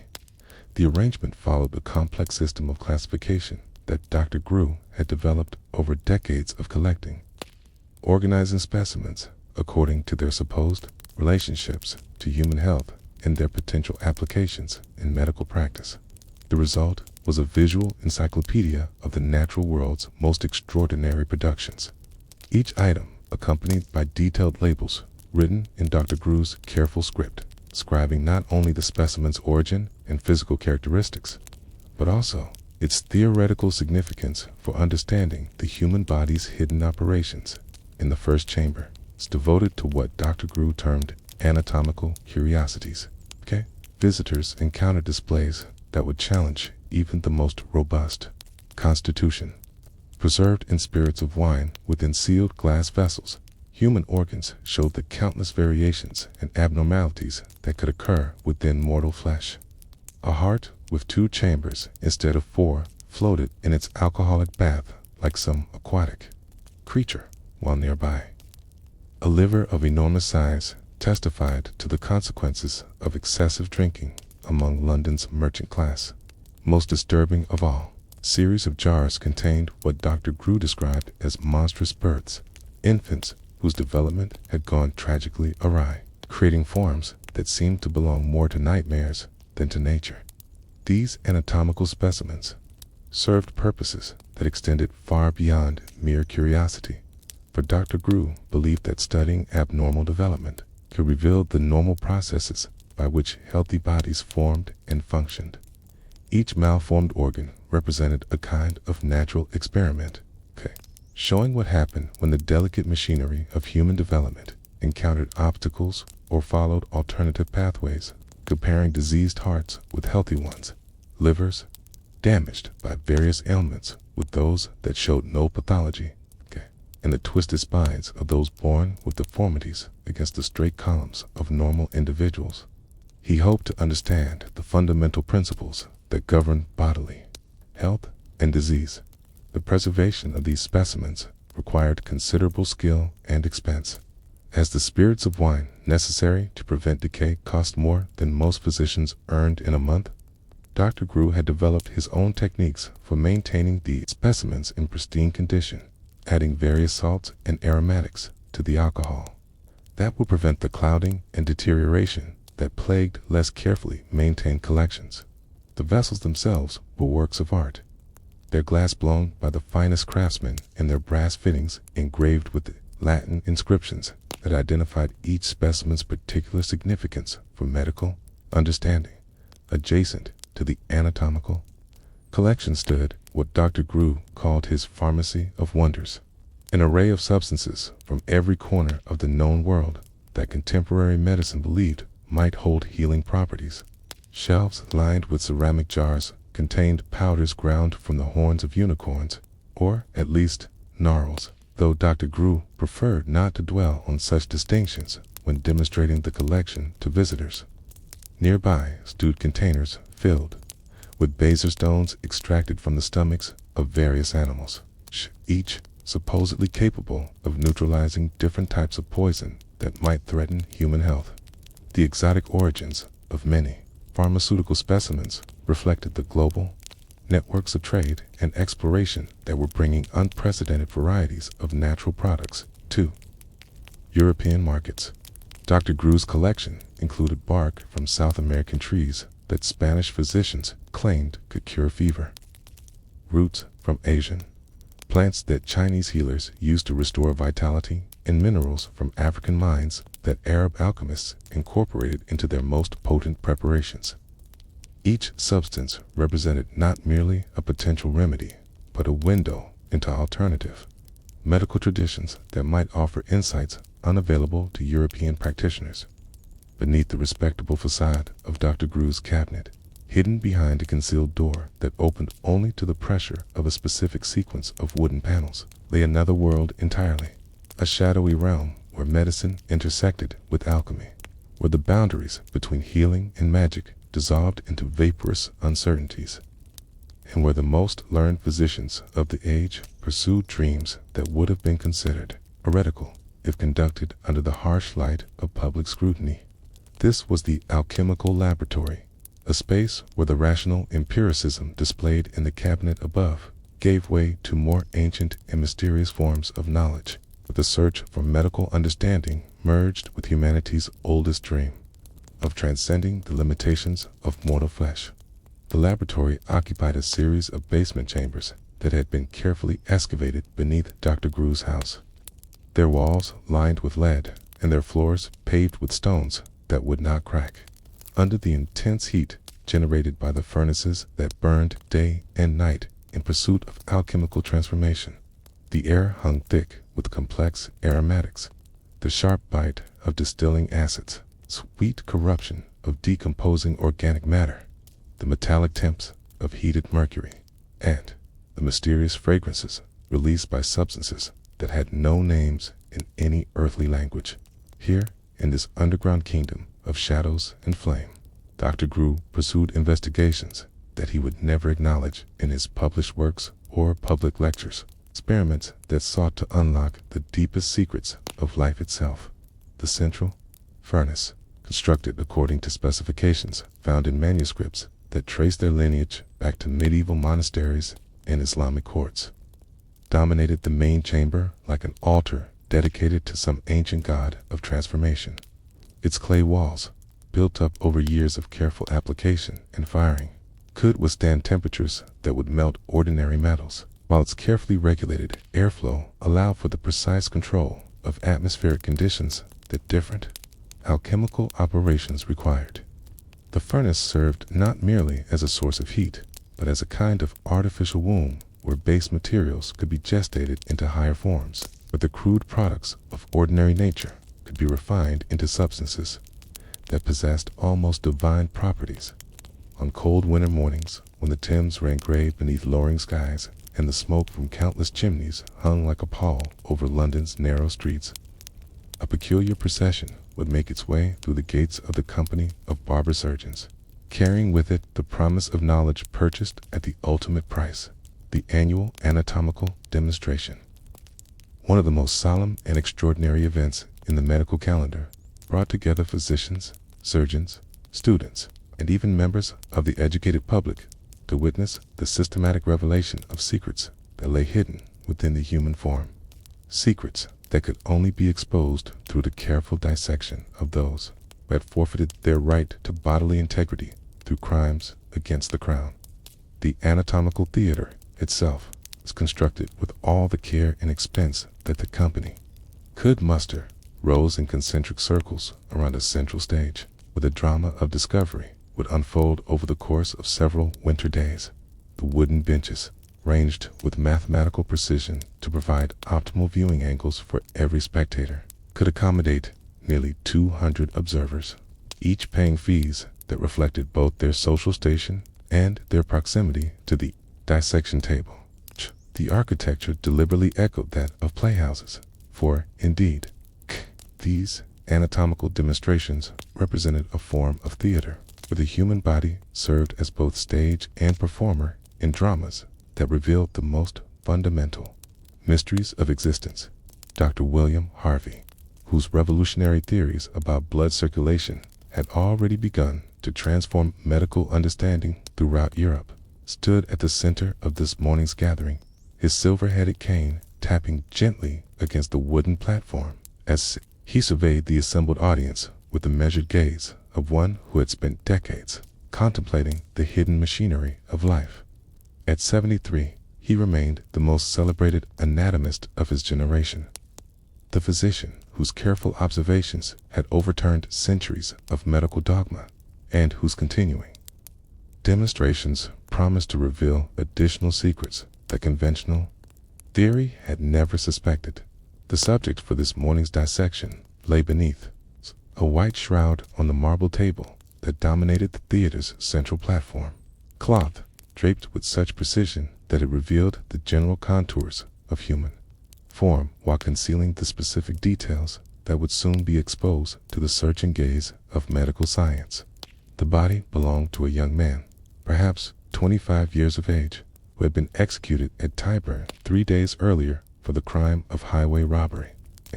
His strong frame and well-developed musculature making him an ideal subject for demonstrating the normal structure and function of human anatomy. The legal and moral framework that permitted such public dissection represented a complex compromise between the demands of medical education and the religious sensibilities that still guarded the human body as sacred territory, not to be violated without the most compelling justification. The bodies of executed criminals had been granted to the company of barber-surgeons by royal charter, recognizing that the advancement of medical knowledge served the public good in ways that outweighed concerns about post-mortem dignity. Yet even this official sanction could not entirely eliminate the atmosphere of transgression that surrounded anatomical demonstrations. The sense that observers were participating in activities that pressed against the boundaries of acceptable human behavior. Dr. Harvey's opening remarks, delivered in the measured cadences that had made him famous throughout the medical world, emphasized both the scientific value and the moral gravity of the proceedings about to unfold. He reminded his audience that the knowledge gained through anatomical study had already saved countless lives, that the understanding of bodily structure and function derived from such demonstrations provided the foundation for all effective medical treatment, and that their presence here represented participation in humanity's greatest quest, the systematic exploration of the mechanisms that governed life itself. The first incision, made with a blade so sharp that it seemed to part the skin of its own accord, created a moment of profound silence in the theater as observers confronted the reality of mortality laid bare before them. The careful precision with which Dr. Harvey drew his knife along the predetermined lines, following anatomical landmarks that only the most experienced practitioners could identify, demonstrated the systematic approach that distinguished scientific dissection from the crude butchery that characterized less skilled attempts to explore human structure. The systematic exposure of the body's internal architecture proceeded according to protocols that had been refined over generations of anatomical instruction, each step designed to reveal specific structures while maintaining the relationships between different organ systems that gave meaning to the overall design.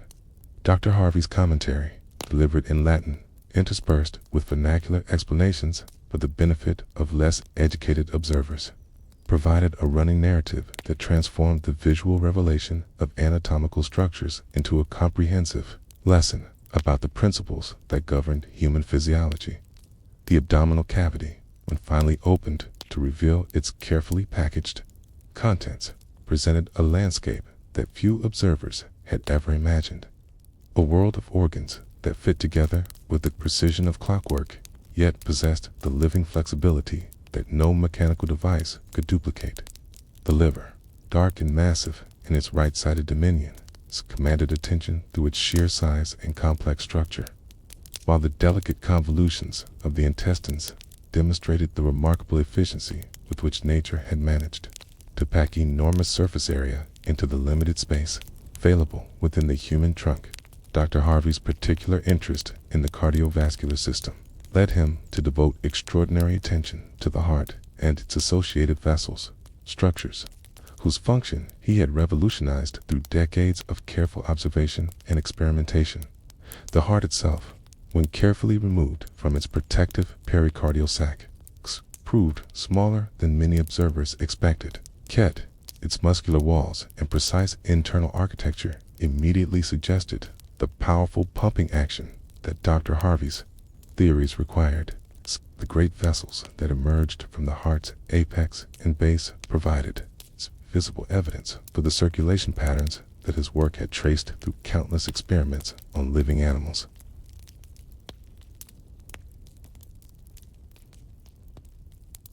The Great Hall of the Royal College of Physicians, its vaulted ceiling disappearing into shadows that no amount of candle flame could fully illuminate, filled with the rustle of silk robes and the gentle murmur of learned conversation, as the most distinguished medical men of the realm gathered for their annual feast of St. Luke, patron saint of physicians, and, according to legend, himself a practitioner of healing arts.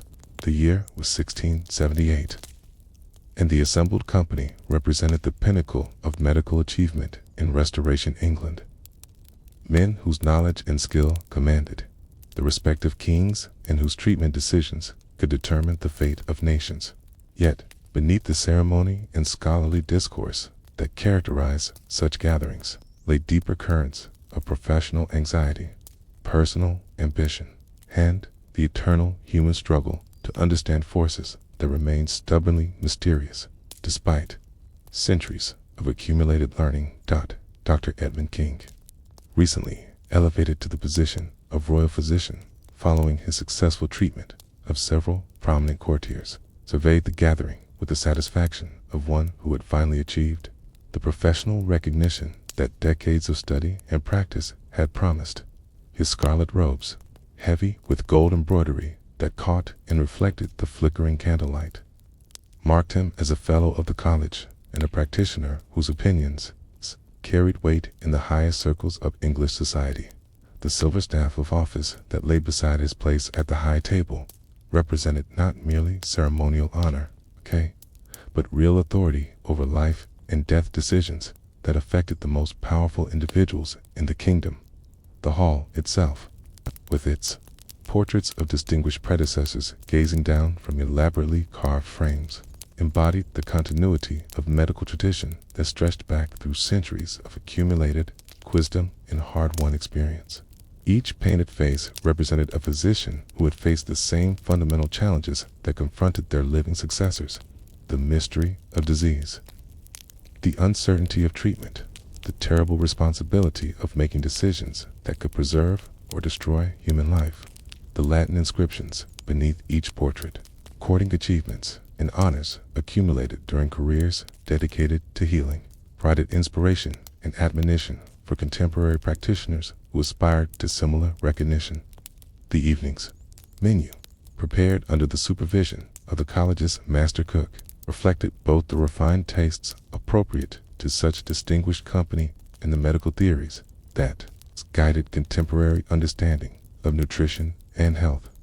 The progression of courses had been carefully planned to demonstrate the principles of humoral balance that governed proper dietary practice, beginning with cooling preparations that would temper any excess of sanguineous humor proceeding through warming dishes that would strengthen the vital forces, and concluding with desserts whose sweetness would promote the generation of beneficial spirits within the digestive system. The first course, served on silver platters that gleamed like mirrors in the candlelight, featured delicacies that showcased the global reach of English trade and the exotic materials that wealthy physicians could command for their tables. Oysters from the Thames estuary, their shells still gritty with river mud, were presented alongside citrus fruits that had traveled from Mediterranean groves, with their bright skins promising the acidic bite that medical theory prescribed for countering excessive richness in the blood. The juxtaposition of local and foreign, simple and sophisticated, reflected the cosmopolitan nature of contemporary medical practice, which drew upon healing traditions from every corner of the known world. Dr. Charles Scarberg, whose anatomical expertise had made him one of the most sought-after consultants in London, engaged his dinner companions in animated discussion about the proper therapeutic applications of the various foods being served. The oranges, he explained, while carefully peeling one of the golden fruits, possessed cooling and drying properties that made them particularly valuable for patients suffering from excess of sanguineous humor, while their acidic nature helped to dissolve corrupted matter that might otherwise accumulate in the digestive system. The sweet flesh, when properly prepared and combined with appropriate spices, could strengthen the stomach and promote the generation of wholesome spirits throughout the body. The conversation inevitably turned to professional matters as the assembled physicians shared recent cases and debated the merits of various treatment approaches.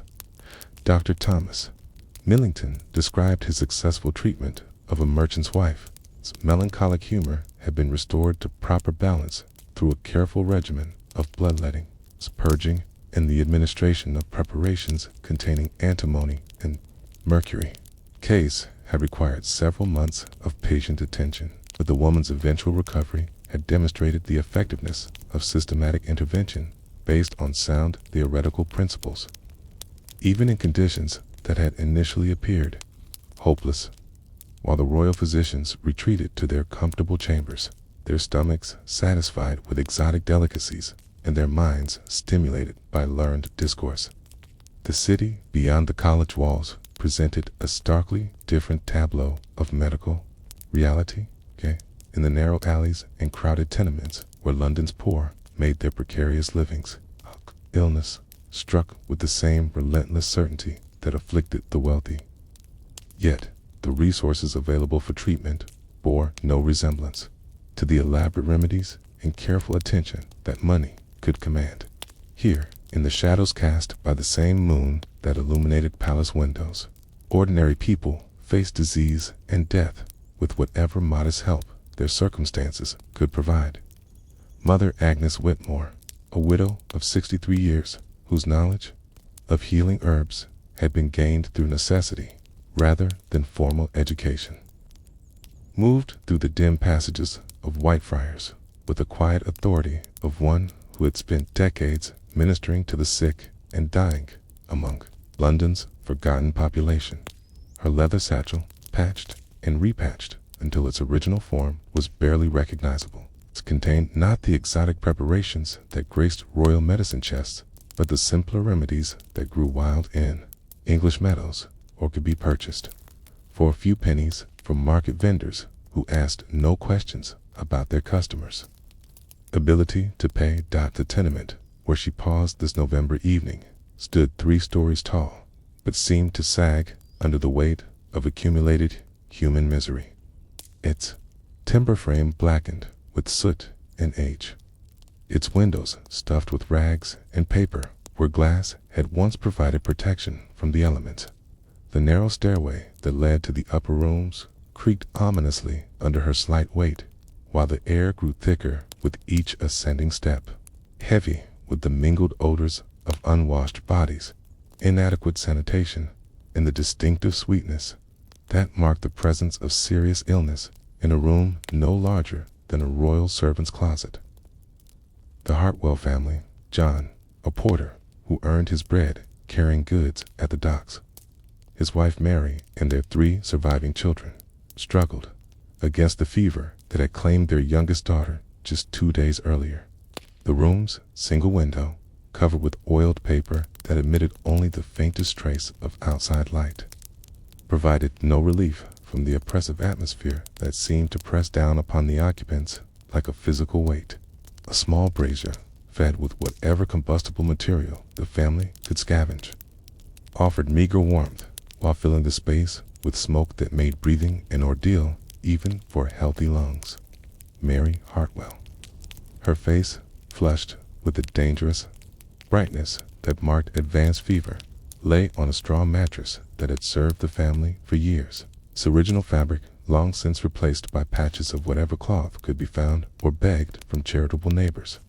Her breathing came in shallow, rapid gasps that spoke of lungs struggling against corruption, while her pulse, when Mother Agnes checked it with fingers trained by decades of experience, raced with the irregular rhythm that warned of vital forces stretched beyond their natural limits. The treatment options available to Mother Agnes bore little resemblance to the elaborate interventions that royal physicians might employ for similar symptoms. Her satchel contained willow bark that could be brewed into a tea for reducing fever, though the bitter taste often proved too much for weakened stomachs to tolerate. Tried comfrey leaves offered hope for healing internal corruption, while plantain could be applied externally to draw out poisonous matter that might be accumulating beneath the skin. These humble remedies, gathered from hedgerows and common fields, represented centuries of folk wisdom about healing. Its knowledge passed down from mother to daughter through generations of women who had learned to work with nature's freely given. Gifts, the preparation of herbal medicines in such constrained circumstances required ingenuity and improvisation that university-trained physicians never needed to develop. Mother Agnes used a battered pewter cup to brew her willow bark tea over the struggling fire, adding honey when the family possessed it, or simple hot water when sweetening was beyond their means.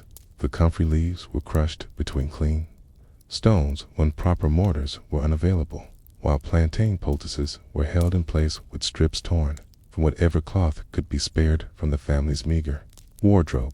The economic realities that shaped medical care among the poor created constant tensions between therapeutic idealism and practical limitation. Mother Agnes knew that Mary Hartwell would benefit from the kind of nourishing broths that royal patients received as standard care, but the family's resources stretched no further than thin gruel made from whatever grain could be purchased with John's irregular earnings. The bloodletting that might relieve Mary's dangerous fever was beyond consideration, not because of theoretical objections, because the family could not afford to lose the productive capacity that even weakened labor represented in their desperate economic circumstances. As the first pale light of dawn began to creep through the diamond-paned windows of Master Thomas Blackwood's apothecary shop, illuminating rows of ceramic jars whose contents represented the accumulated pharmaceutical wisdom of centuries, the events of the previous night seemed to exist in different worlds entirely. The royal physicians had retired to their comfortable beds. Their conversations about exotic remedies and theoretical principles echoing in chambers warmed by well-tended fires. Mother Agnes had finally found rest after closing the eyes of another soul claimed by poverty's harsh mathematics. Yet here, in this space that served as a bridge between the extremes of medical privilege and deprivation, the eternal human quest for healing continued its patient work, offering hope to all who could find their way to its doors. Master Blackwood, a man of middle years whose careful attention to both scholarly learning and practical experience had earned him the respect of physicians and common folk alike, moved among his preparations with the measured precision of one who understood that the difference between cure and poison often lay in measurements so small that only the most scrupulous attention to detail could ensure safety. His shop occupied the ground floor of a building that had housed apothecaries for 3 generations, its walls seasoned with the mingled fragrances of countless herbs and chemicals, its very timbers seeming to exhale the essence of healing substances that had been ground, stilled, and compounded within its protective embrace. The morning's first customer arrived before the cathedral bells had finished chiming the hour of prime. A young serving woman whose tear-stained face and urgent manner immediately conveyed the desperate nature of her errand. Her mistress, the wife of a prosperous mercer, had been delivered of a son 3 days earlier, but the child had failed to thrive as expected, refusing to nurse properly and displaying the alarming lethargy that experienced mothers recognized as harbinger of infant mortality. The family physician had prescribed a cordial designed to strengthen the baby's constitution, but the preparation required ingredients that only a skilled apothecary could properly compound. Master Blackwood listened to the woman's halting description of the infant's symptoms with the patient attention that professional experience had taught him to maintain, regardless of the customer's social status or ability to pay elaborate fees. The prescribed cordial would require a delicate balance of warming herbs to strengthen the child's digestive fire, cooling substances to prevent excessive heat that might damage tender organs, and aromatics that would stimulate the vital spirits, without overwhelming systems still adapting to life outside the womb. The preparation demanded not only technical skill, but also the kind of intuitive understanding that could only be gained through years of observing how different substances affected patients of various ages and constitutions. The process of compounding infant medications required extraordinary care. The dosages that might prove therapeutic for adult patients could easily prove fatal to newborns. Bodies possessed neither the size nor the metabolic capacity to process pharmaceutical substances in conventional quantities. Master Blackwood's method involved creating highly concentrated preparations that could be administered in tiny doses, allowing for precise control over the amount of active substances that reached the patient's system. The base for such medications typically consisted of honey or sugar syrup, substances that would provide palatability while serving as preservatives that could maintain therapeutic potency over extended periods.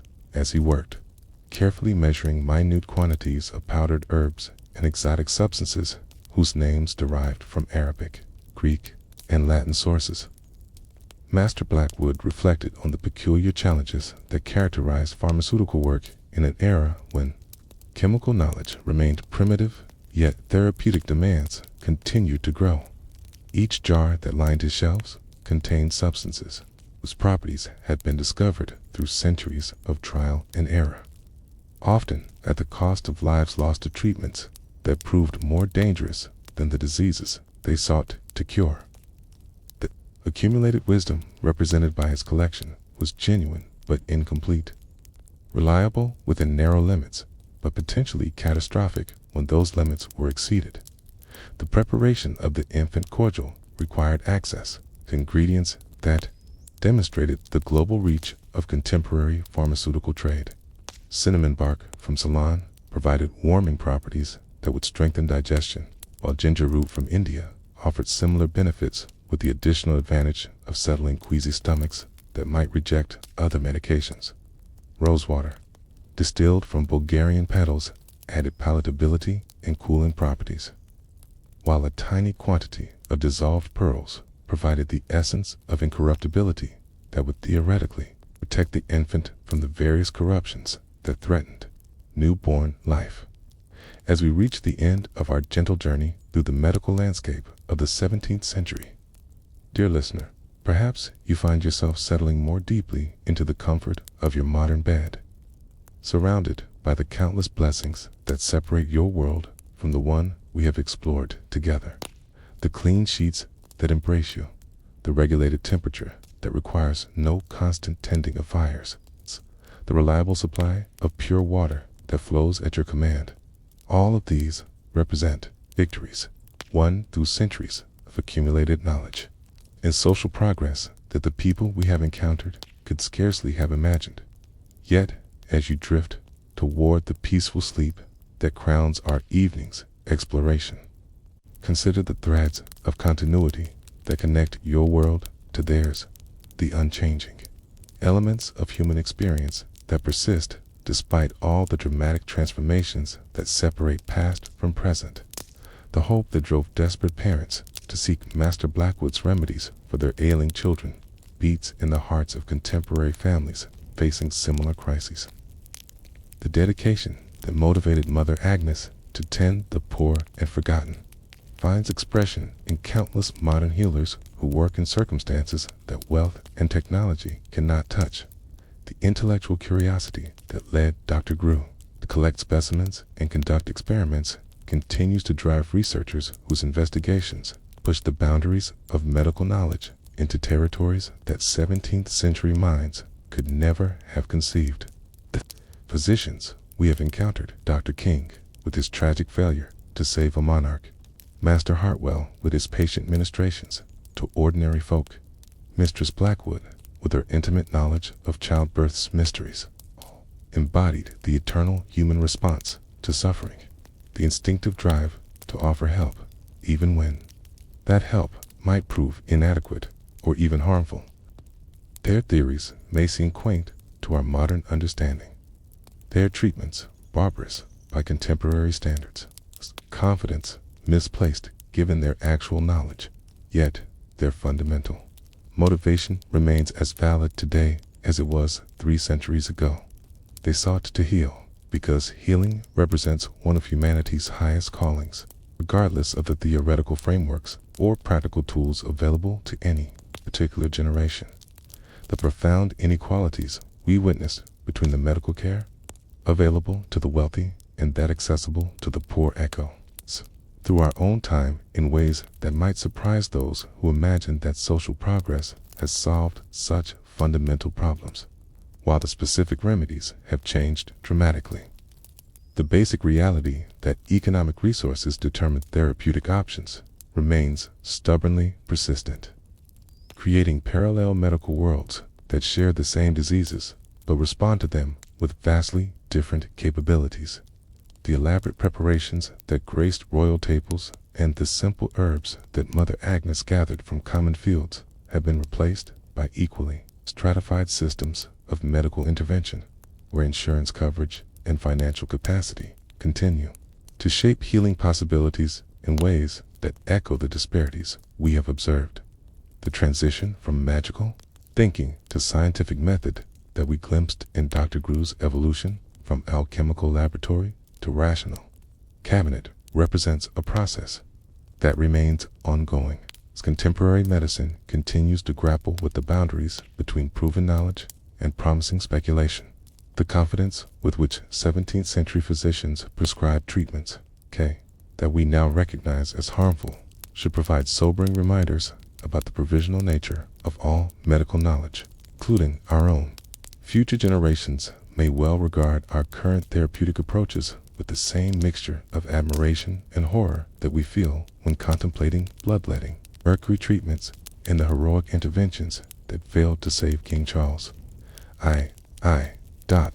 The human dimensions of medical practice that we have explored, the relationship between healer and patient, the balance between hope and honesty, the challenge of maintaining compassion while acknowledging limitations, remain as relevant today as they were in the candlelit chambers of 17th century physicians.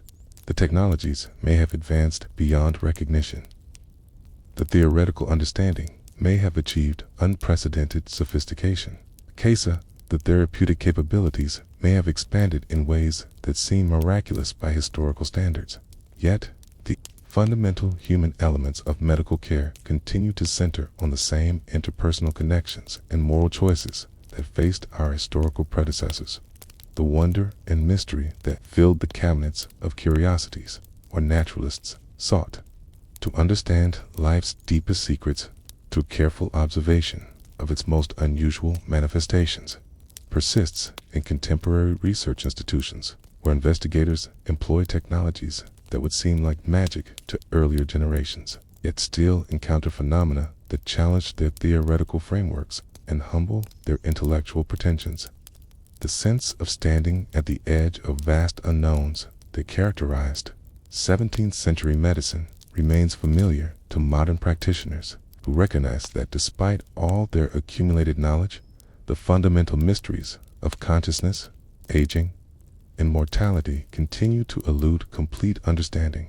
The social and professional networks that connected physicians across national boundaries, sharing knowledge and debating theories through correspondence and scholarly gatherings, have evolved into global systems of medical communication that would astonish earlier generations with their speed and scope, yet serve, essentially, the same functions of collective learning and mutual support.